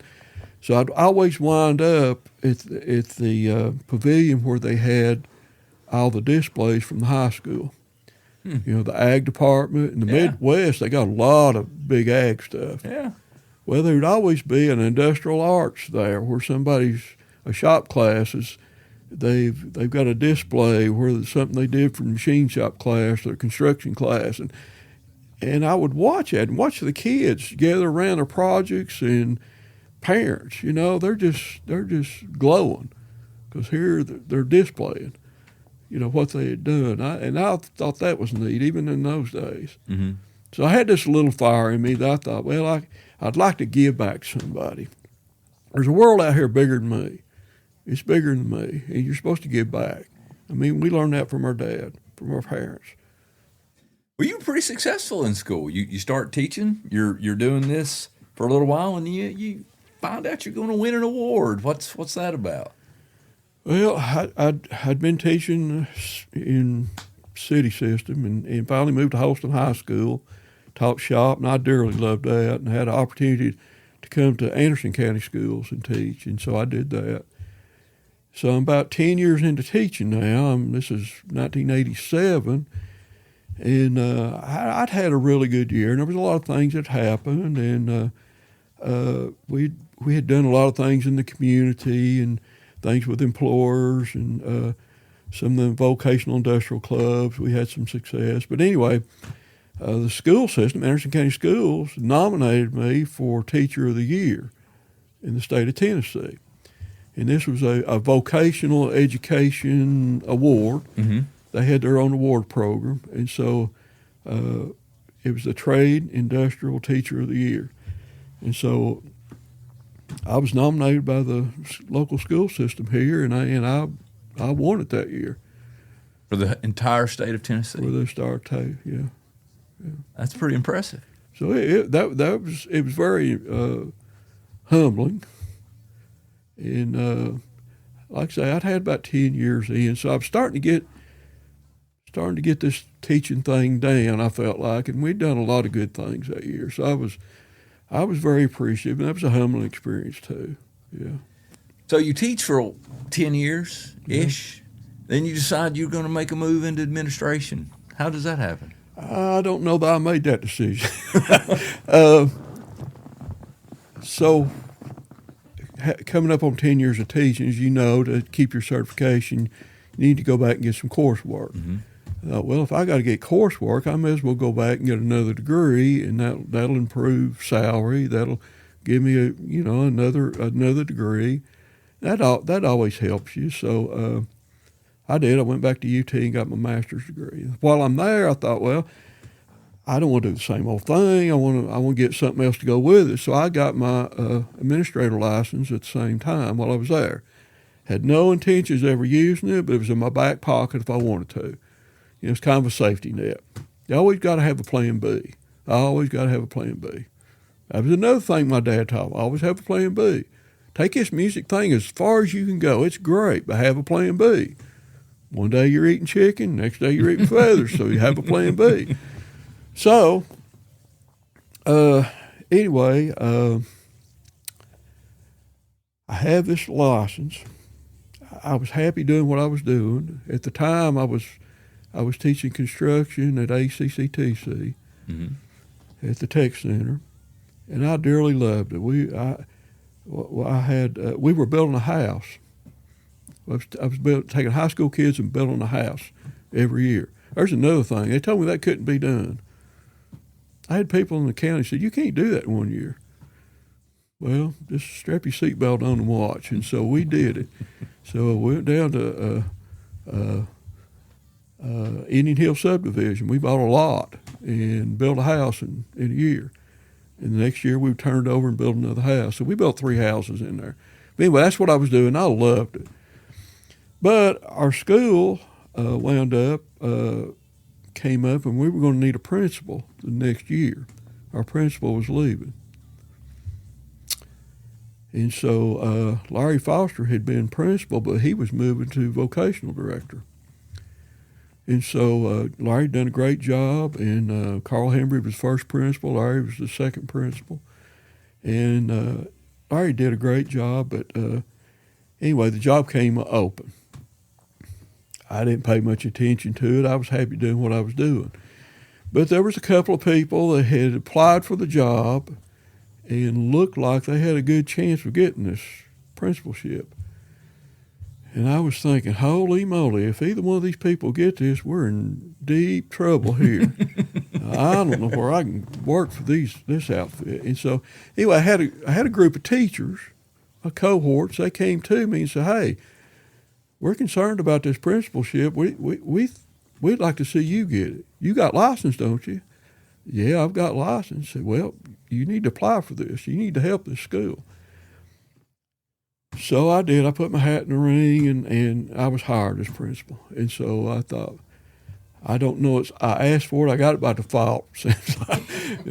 So anyway, but it was a great ride too. I really enjoyed it. How long were you principal there? I had taught in the classroom 16 years, and I wound up being principal for 16 years. And that's when you and I met. They moved part of, I was a teacher at the old Learn Center, and they moved 21st Century up to your building. Yes, sir. And I was a part of that at that time. And I can still, to this day, take you to the spot where I was leaning up against the wall after school one day, and you said, have you ever thought about administration? I think you might be a good candidate for that. And I remember leaving that day going, and I had never thought about that as a career. But once I started doing that, I learned, and I've told everybody that, I mean, I learned how to run a school from you. I mean, like I still have things in my office from you that you wrote or gave me that I kept. And I still look at them. I don't look at them every day, but I still pull them out. And you know, one of the things that you told me to do, you said, whatever decision you make, always make it in the best interest of the kid. Mm-hmm. You know, not there's always going to be adults who teachers want you to do this, central office wants you to do that, but make a decision, make the decision that's in the best interest of the kid. That's your job. Well, that was always the guiding principle. It had to be about the student. And I've still tried to that can get you in trouble sometimes. Well, it can, and it's not always popular. There's always another administrator wanting something, or another teacher wanting something, or a parent wanting a different decision. But, we're in education for kids. If it can't be about kids, then we don't need to be here. I would go to Nashville to meetings, state meetings, vocational directors meetings, and principal meetings, and you'd hear all this latest, greatest hoobie-doobie stuff, and you can see accountability after accountability coming down the highway. Well, we'd take a break, and we'd gather around the donut tray or the water fountain, and these other administrators all over the state, they would come together and say, wow, George, how much longer you got? When are you retired? I thought, hey, Joe, I thought you were leaving next month, How much longer you got? How much you in for? And it sounds like a bunch of prisoners. They sound like they're in prison, cannot wait to escape, and they would ask me, how much longer you got? And I said, I'm here indefinitely. Why are we even talking about this? We're supposed to be here about students. If this is our discussion, then we just need to go home quick. If it's not about kids. That always bothered me, and I thought, man, there's more to life than this. There's more to life than this. Well, I want to move on with your career, but you told me something that when you were teaching and when you started working with kids, that you figured that in order to hone your teaching skills, there was somebody that you felt like that you needed to reflect on, that they were a good teacher and you wanted to see what they did. And you said there were 3 things that you learned. Do you remember that? Oh, yes. It always bothered. I'd go to these state meetings and I'd hear all this latest, greatest teaching techniques and all this is great. But I thought, man, this teaching can't be this complicated, guys. The greatest teacher ever was Jesus Christ. Did we not learn this in Sunday school?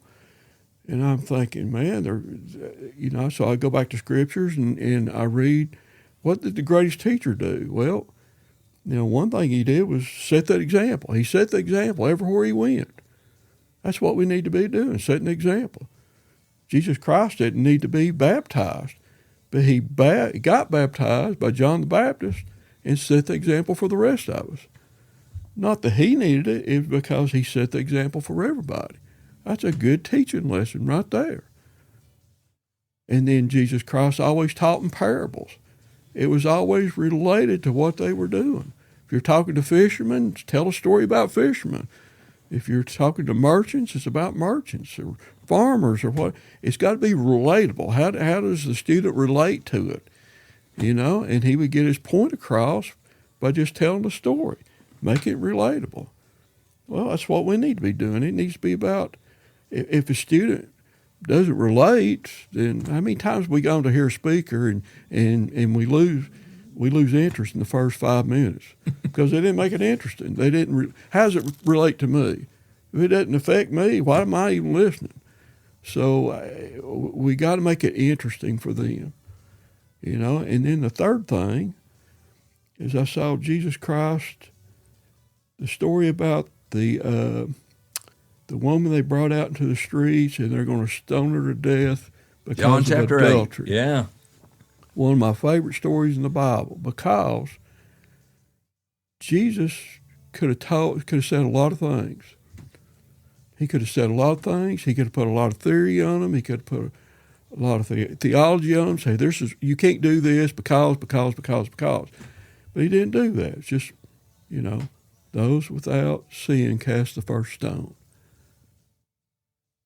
But what he did was make them think. He didn't have to tell them what to do. He said something to make them think for themselves. It's got to be thought-provoking.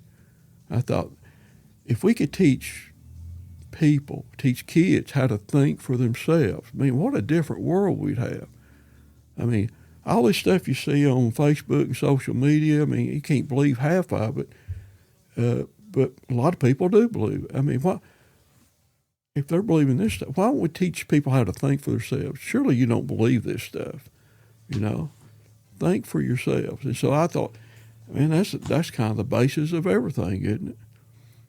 So I just always thought this life is a little more simple than this. I mean, life was never intended to be this way. You know, we've made it complicated. Adam and Eve got up, you know, they're in the Garden of Eve. They got it made. Well, they messed that up. They didn't even have to get up and decide what they're going to wear today. You know, they had it made. Well, we have made this complicated. It seems like all these teaching techniques, and there's a lot of good stuff out here, no doubt about it. But it seems to be a little more simpler than that. And some other things, as a principal, I was trying, how do we motivate people?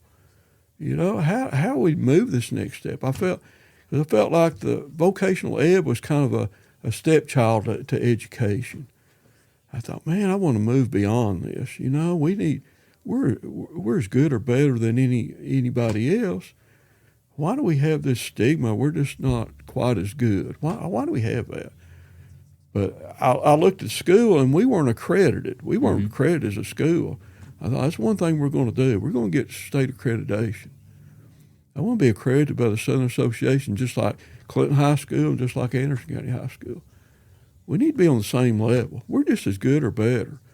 And so we started working on accreditation. Took a couple of years. And again, it wasn't me, but I was always pretty good about getting the right people together. Let's gather up people who are smarter than I. I'm not the smartest guy in the room. I know that. Let's get some smart people in here. So I'd gather people around me that could write some of these proposals and write up all this stuff, and let's turn it in for Southern Association. And we had meetings, and man, people jumped on board, and man, we just kind of took off. And so we got our accreditation. I thought, man, they gave us some clout right here. Mm-hmm. You know, people. Were you the first vocational school in the state of Tennessee? We were the first vocational. So there was at one time when the vocational act came along, there was a vocational center in every county in the state of Tennessee. 96 of these things. So ACCTC was Anderson County. Mm-hmm. So when we were accredited, we were the first vocational center, standalone vocational center, to be accredited by Southern Association. That's pretty cool. So I was always proud of that. So and so I learned people like to be recognized. You know, I've still got a Principal Plunger Awards in my office that I won when I was working for you.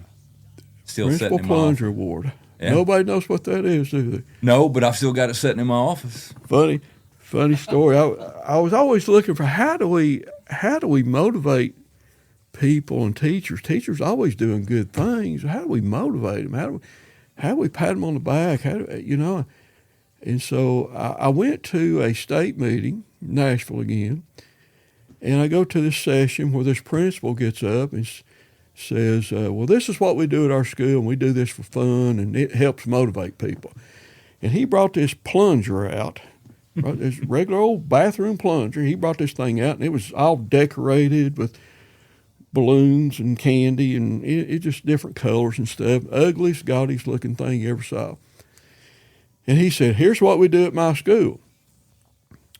Well, the first month of the school, my staff, whoever does the dumbest, most stupidest thing on the whole staff, we get them up at staff meeting and we give them this plunger. And they have to keep this plunger for a whole month. Until the next month, some other staff member will do something dumb or stupid, and they will pass that plunger on to somebody else. Sounds like he's focusing on the wrong thing. So I thought, that is the dumbest thing I ever heard. But on the way home, I got to thinking about that. How you turn that around and make it positive? Teachers are always doing things good. So I came back. I got a plunger. I did that. And I decorated it up, it's kind of similar, prettier, and I'd put a sign on it. Yeah. And on it, I started taking notes of what things teachers did. They would put in extra time. They would help somebody. They would come a Saturday. They would go to an extra ball game just to hang out with their students. They would put in extra time to help tutor somebody. So I've taken notes of all this stuff. So one staff meeting, I took a plunger. I set it up on the table, and I said, "Hey, Mr. Teacher, come forward. Come up front." I said, "I've been watching you, and I've noticed that you've done this and this and this and this, and nobody ever says thank you. And I want you to know that we appreciate it. And now we have an award for you. And on this sign, it says Mr. Teacher, their name, and it said PP Award, Principal Plunger Award. You get the very first PP Award ever awarded. And we just want to say thank you." Well, I thought, it's just going to be a funny thing and we'll move on. Well, man, that kind of took hold. So the next staff meeting, we had another plunger given to a different teacher, and then another one, and another one. As the year went on, I'd given out, 7, 8, 9 of these things, and teachers would take them back to their classroom and they'd put them up on the shelf. It was like a trophy, a real trophy. Just like in my office. And so that went on the next year. So it went on for 3 or 4 years. And teachers were getting to fight over. How many PP awards you got? How many you have? Hey, I got 3. I got 2. I don't have one yet. And so it was discussion. And so it was like a little competition. I thought, well, this really took off. I really hadn't thought about it that way. But people want to be recognized in front of their peers. You can say thank you one-on-one, but you got to do it in front of people, their peers. Really let them know that you really appreciate them. It's out there now. You've said it publicly. And so it made a difference. So I took that and I thought, well, how do we do that with students? Well, we started a student of the quarter, recognizing an outstanding student of the quarter. We started to take every program that we have and we recognize an outstanding student, something they've really done, and we're going to go to the auditorium at Anderson County High School, and we're going to recognize them in front of their peers. Take that same concept and let's put it on kids. I probably didn't think that through too well because I remember one of the first, may have been the first, we take about 400 students from our school and we go to Anderson County High School. So the intent is everybody comes into the auditorium, the podium. Somebody comes to the podium and we're going to have an opening ceremony, and then we're going to give an award to every one of these students. Had about 20 students, recognize them in front. And hopefully they'll get recognized for being the outstanding welding student or the outstanding cosmetology student, and that way they're recognized in front of their peers. And then just like the teacher PP award, they'll have a little competition. They'll be working for that. Hope I can get one of those awards. Well, we bring 400 students in, and I remember going to the podium, principal of the school, thinking everybody's going to get quiet. Well, they didn't. And so, I wrapped the gavel there and whack, and so it calmed down some, but it didn't calm down. And I hadn't thought about this part of it. So finally got everybody's attention and said, we are going to come in and we're going to show a little more respect as a large body, as a school body. And we're going to show more respect than this. So we are going to empty this auditorium and we're going to re-enter and we're going to come in a much more mannerly way. And that's what happened. Every teachers got up, everybody went out, we emptied the room, and everybody came back in and sat back down. It was somewhat better, but I didn't think it was that great. I said, okay, let's try that again. And so we did it again. Everybody left, came back in, and wrapped the gavel, and it got quiet. What I hadn't realized was, when people get together, when students get together, the only time they've ever done it is go to a rock concert, let's yell and scream, make all the noise we want to, or let's go to a ball game. Yell, scream, make all the noise. Every time they got into a large group, it wasn't about showing respect to whoever's up front. It was about let's have fun and hooping, and that's the way you displayed in a public meeting. I really hadn't thought about that. So here's another piece that came in, and over time, I think we taught them really a lot how to behave in a large body, and then we got to recognize those students. And once a student came up to get their award, that's the time to hoop and holler. But when there's somebody at the podium, we speak one at a time. We do it orderly. We do it manly. You don't interrupt. And so that was another facet. And so that kind of raised the expectation of the PP awards, student of the quarter, and it kind of raised the expectation. I think the whole school came to a different level. So after 30-something years in education, what, 33, 34? 32. 32. Okay, I was close. You hang it up, but you're not done. You transition into church work. Yeah. How'd that happen? Well, I had been attending a new church plant. We started in Clinton High School. And I was attending this church, and it was doing really well. And we bought a piece of property here in Clinton, and we built a building. And the church was growing. And so I was on the leadership team at the church and had always been involved in church, but never really thought of that as a vocation. I was, I was in education. So anyway, we were doing very well. The only full-time employee we had was our pastor. We had a few part-time, but we were growing so much we were going to have another employee. So as a leadership team, we decided we're going to hire an administrator to help just manage some of this stuff.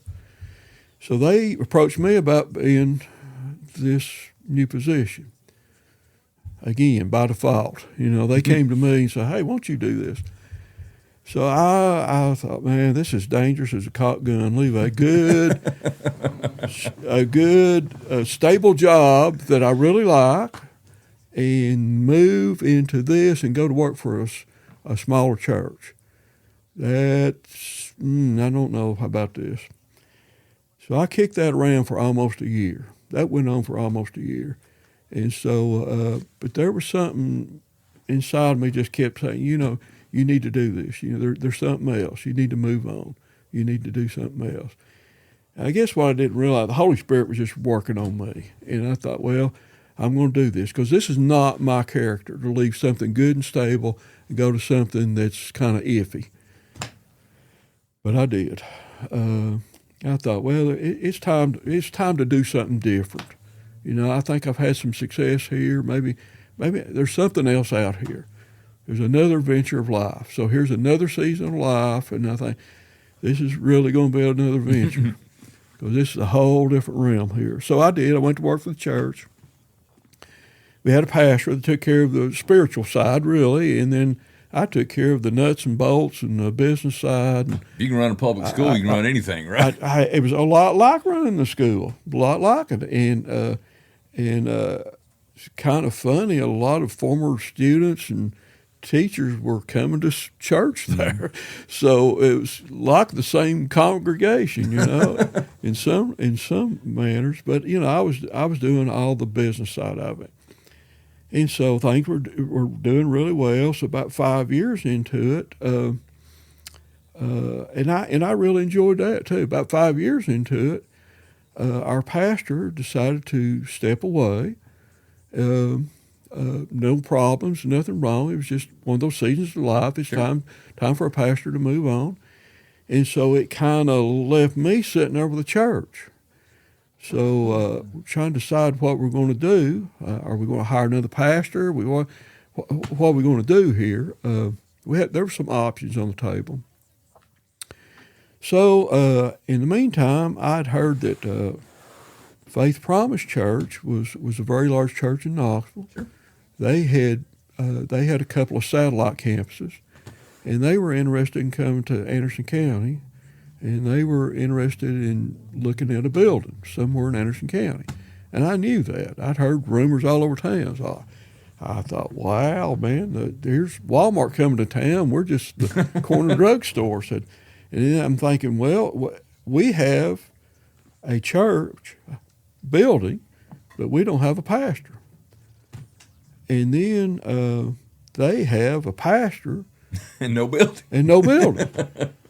Why don't we come together here? You know, so I started kicking that around, and so I even had people in the congregation said, "No, you don't want to do that.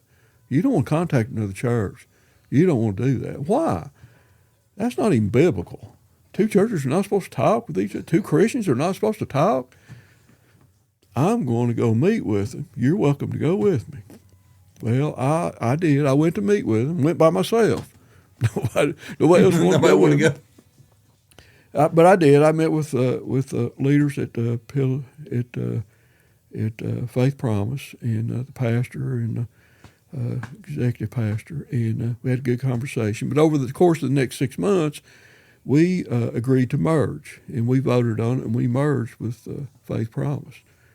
The whole time, Judy, my wife, she's kind of sweaty. She said, "Well, what are you going to do now? You don't have a job. You don't have a job." So, I don't know, but I just know we're supposed to do this. And she'd help me. She'd help me a lot. I mean, you can't run a church without your wife being helping you. You can't do that. And so we had helped the church a lot. And so when we voted to go, then I was out of a job, really. But I wasn't worried about it. Really was not worried. First time in my life, I really wasn't worried about it. And so I get a call from the executive pastor at Faith Promise, and he says, "Hey, we would like for you to be the campus pastor of this new church." Floored me. No, here's another whole different facet that I'm not ready for. But I agreed to do it, and I know why you asked, because we went through this whole process, and I was taking the leadership role. And I know why I need to be there for right now. And for a season, that's probably the right thing. But I'm not the right person for this. I will do it until we can find the right person and get the right person in place. I will do it under those conditions. And so we did. And so we took off. And campus pastor was a different role, but I was doing a lot of it anyway. We were streaming a message. So it wasn't that I was preaching every week, but I was doing everything else. And so it was a neat adventure too. I learned a lot of things there, and I'm sure it stretched me for a lot of things, and faith grew pretty strong. But in the meantime, I kept telling him, said, I think I could do some other things for the church that'd be more beneficial than this. And we'll get the right person we'll talk to. So it's like I'm going to be stuck here, Not that that's a bad thing, but they would come. Leadership team would come to the church building where I was at here in Clinton, and they would walk in. They said, "Well, we got this classroom. Boy, it'd be nice if we moved this wall out and put a window over here, stretch this out. Or maybe let's put a sink in over here." He said that would really help this building. Maybe we can do that one day. So, if they only had a guy who knew how to do that. So they would leave, and so I thought, well, that would be better. So I did it. I just jumped in there during the week, and I tore this wall out and moved it back, and built this counter and did all this thing they were just dreaming about. 4 or 5 weeks later, this leadership team comes in to visit again, evaluate, and they're looking around. Wow, what happened here? How did this get done? I said, well, isn't this what you were talking about? Yeah, this is great. How'd this get done? I said, well, I did it. You mean you can do this? So they figured out I had a toolbox and a pickup truck, and those were the qualifications. And so, by golly, we're going to get a pastor in here, and we're going to move you over to facilities. Great. And so that's what happened. We hired another campus pastor that did a great job, and they said, we're moving you to facilities. And so they had a campus here, and they had a campus in Blount County, and they had a large facility, 100,000 square foot building on Pellissippi Parkway. Mm-hmm. And their goal was to have a campus in every county in the state of Tennessee. Pretty big goal. Mm. But we need a construction guy. And so I started working on facilities. I was doing all the maintenance, and I was doing all the planning and building out new campuses. And so when we started out, the first campus or two we built, I would hire in contractors. And I was just kind of the liaison person between the church and the contractor. And so we'd hire the contractor and we'd build a building, build out or renovate or whatever we were doing. Well, a couple of years into it, I thought, we're spending a lot of money paying out to contractors. This is something I could do myself. So here again, here's another season of life. I'd open my mouth and I'd jump in here and say, guys, if I went and got my license for a contractor, a commercial contractor, I could do this and save the church a lot of money. And so that's what I did. So how old were you when you went back and got a contractor's license? I was 62. When you went back and got a contractor's license? Because I thought, I'm crazy. Here I am, 62, and I'm going, because I had to study. Here's the thing about a contractor license. I was studying, and I took a course on how to take this test too, because when you take this exam, it's not so much about what you know about construction. It's about how to take an exam. Mm-hmm. Well, I'll go back to my high school days. I was not a good reader. I didn't test good. And here I am taking a state exam at 62. I'm crazy. Why am I doing this, you know? But it was good. I was growing and stretching, and it's bigger than me.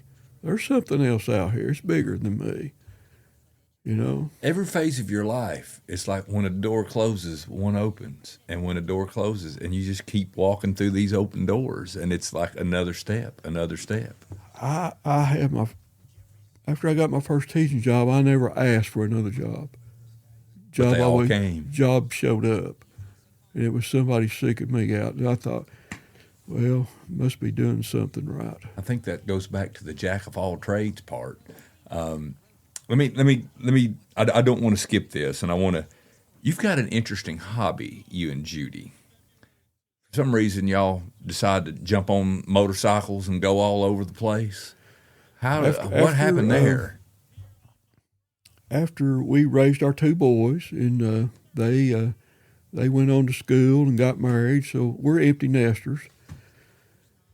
And so me and Judy had always talked about traveling, you know, going all over the United States. And I had already been on a tour bus, but I want to take her and show her, you know, I didn't get to see a lot. We were just watching white lines go down the road, you know, but I wanted to stop and visit national parks and go to mountains, Rocky Mountains, and see things. So anyway, early on when we were dating and, you know, our early marriage life, I liked motorcycles, and every now and then I'd borrow a motorcycle, one of my buddies, and I'd go riding, and a lot of times Judy would go with me. And we'd ride around for the day, and we'd say, oh, this was fun, you know. We never could have a motorcycle home because Dad wouldn't allow that. Mm-hmm. He wasn't allowed to get on a motorcycle. That was a no-no. Anyway, so we had done some of that, but after the boys left home, I was the same way. I wouldn't have a motorcycle at home because I didn't want them on one. But I ran across a guy that had a motorcycle for sale one day, had a little 650 Yamaha, and I thought, man, I'd like to just have this to play with. So I bought it, and I took it home. I didn't even tell Judy. So I bring this motorcycle home, and I'm playing with it, and I thought, it'll give me something to do, you know, pedal with, but she'll never ride with me.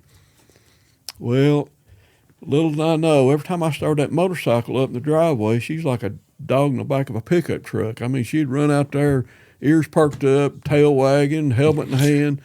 Let's go ride. And so we'd ride. So this thing's too small for both of us. So I traded up and got a 1100, and then we just kept going farther and more miles and digger. So I finally thought, if we're going to tour, if we're going to really ride, I'm going to buy a big touring bike. So I did. I bought a Gold Wing.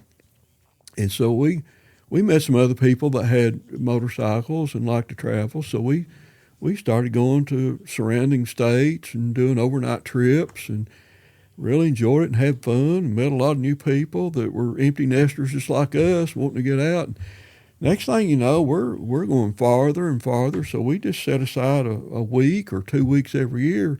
This is our vacation. And so we'd start taking trips. And next thing you knew, we had traveled to all the lower 48 states, and we had been to like 36 national parks. So you on a bike. You've been to on a motorcycle. Every This lower is 48. So here's another phase I hadn't planned on. I wanted to travel. I never thought about doing it on two wheels.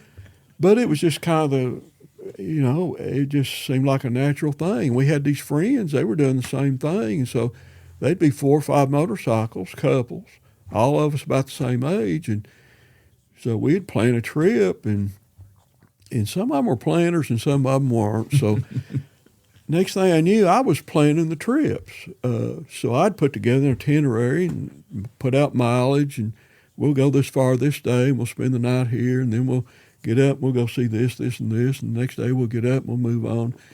So we planned out a whole trip from here to California and back. And we went to the Canadian Rockies, and we just traveled, just had some great trips. And you're still doing that? Still doing that. The older you get, the harder it is. It's physically hard. We've done this for 25 years now. Wow. And lots of places we've gone back 2, 3, 4 times. And Judy's still going with you? Judy's still going with me, yeah. Wow. And it's something we enjoy. We enjoy doing. It's unique. It's different.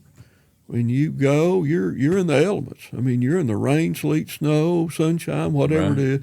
But you're just part of the environment. It's not like riding in an air-conditioned vehicle with the windows rolled up. I mean, sometimes you pass a lady on the sidewalk and you can smell her perfume, or some guy on the sidewalk smoking a cigar, or you're following another vehicle and you smell the cigarette smoke coming from the vehicle. I mean, all these things that all your senses are going off, and it was just kind of a neat thing. It's a dangerous sport, no doubt about it.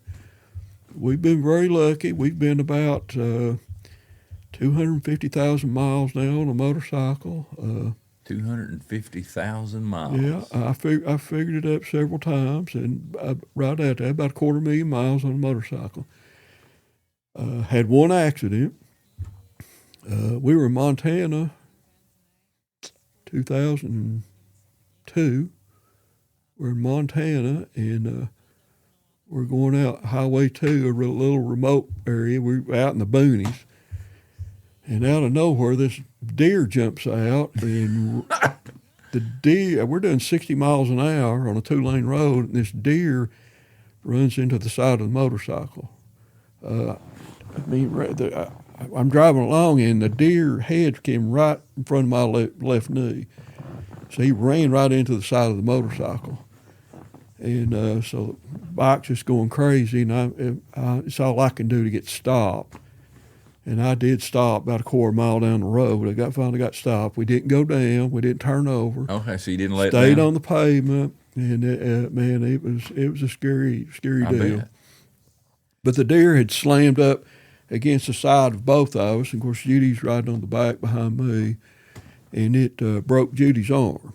Mm. And so we had another couple with us, and they were right in front of us. Anyway, they came back. Of course, we got 911. We got Judy taken care of. We got her to the hospital. They had to do surgery on her arm and got her patched up. And so me and Judy flew home, and my buddy that was with us and his wife, they stayed with the equipment and got everything home for us and took care of that end of it. And we've healed up. And the very next year, I told Judy, said, we got to finish this trip. I'll never ask you to get on a bike again, but we've got to finish this trip.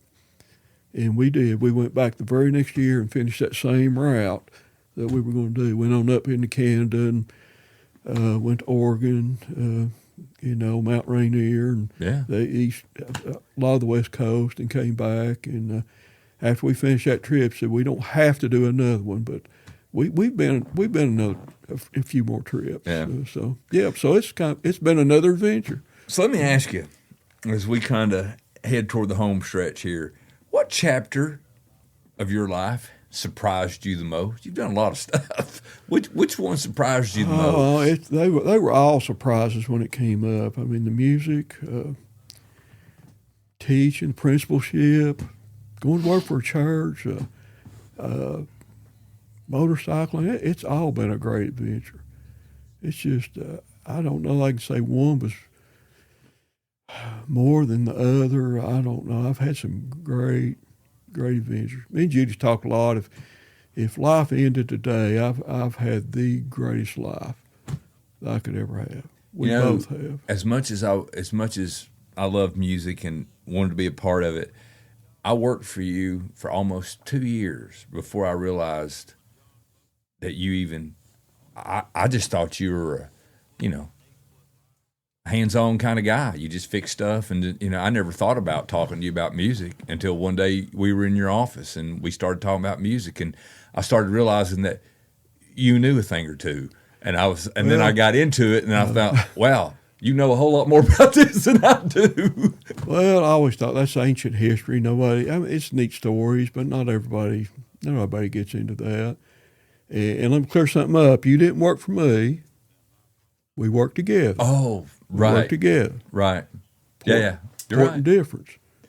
But I was always lucky to have good people around me. Always. Even the music days, I always had more talented people around me than I ever was. It made me look good. When I was in teaching, it was the same way. Teachers built me up. Principal, I always had good people around. I mean, people you've had on this show, Jim Earl Medley, he was on my staff. That was his first teaching job when he left the Army. Great guy. But, man, it just rose the level up. We had to meet a new standard now. Jim Earl Medley's on our staff now. Man, he does have that impact. He brought that up, Tim Parrott was on my staff. I hired Tim Parrott. Yeah. Funny story about Tim Parrott. Oh, yeah, let's tell one. One. Well, however many, don't let me limit you. However many you got. All right, so I'm principal. Larry Foster is vocational director. We need a machine shop teacher. We're going to have to hire one. Well, it's summertime, and they're having vocational education, vocational directors meeting in Gatlinburg this coming week. And so Larry is going to go to the meeting. I'm going to stay here for a few days, and then I'm going to meet them later in the week. So Larry says, while I'm gone, find us a teacher. We need a machine shop teacher. And here is a stack of applications. And he handed me this big stack of applications, job applications. Okay, so Larry goes on to Gatlinburg, and I'll meet you up there at the end of the week. So I spend the next few days going through these applications and interviewing. Tim Parrott was one of the applicants that was there. Tim had been working in machine shop, and he was going to Mississippi State, and he hadn't even graduated there, so he only had like a year of college or something, which wasn't a problem in vocational ed, but he had the experience in machine shop to teach. We could get him a license. So anyway, I did all the interviews, and Tim Parrott was my top candidate. I thought, man, there's a sharp guy here. So I take my applications, and I go to Gatlinburg, and I meet Larry. And we're sitting in the lobby, and I already know where this is going. There's a big table sitting there, and I spread out all these applications. He said, well, what'd you find out? And I said, well, I interviewed this one, this one, this one, this one. And I said, I really like these qualities, I like this quality. I say, but this right here, this folder right here, this is our guy right here. Larry didn't say anything. He took the folder. I know he looked at it and he skimmed through it. Then he took it and he threw it in the floor. He threw it in the floor, not on the table, on the floor. What else you got? I said, wait a minute. Well, you just throwing this guy out? He said, I know this guy. I taught him. He was in my ag class at Clinton High School. I said, I know that, but he's our teacher. Said, I don't know. I remember how he was in high school. And so that was the conversation. And so, but we wound up hiring Tim, and look where Tim is today. Yeah. Director. I knew where that was going, because I told you just last week I had my mid-year review with Dr. Parrott, and I told you we were telling Sid Spiva stories, and he told that story, but the way he told it was, he said that Larry said, "Is this the best you've got?" which is pretty funny. Well, he may have said that. What I remember him throwing it on the floor, he said, "What else you got? What else you got?" Maybe he did say, "Is this the best you got?" May have been. Well, let me ask you this last question, and I always ask this of our guests, and I mean, Sid, you've done so many things. I mean, like if you look at of all the different accomplishments that you've had and the successes that you have, if you could go back and talk to yourself when you were 16, 17 years old, after all the experiences you've had and all the things that you've learned, what would you tell that 16, 17-year-old you?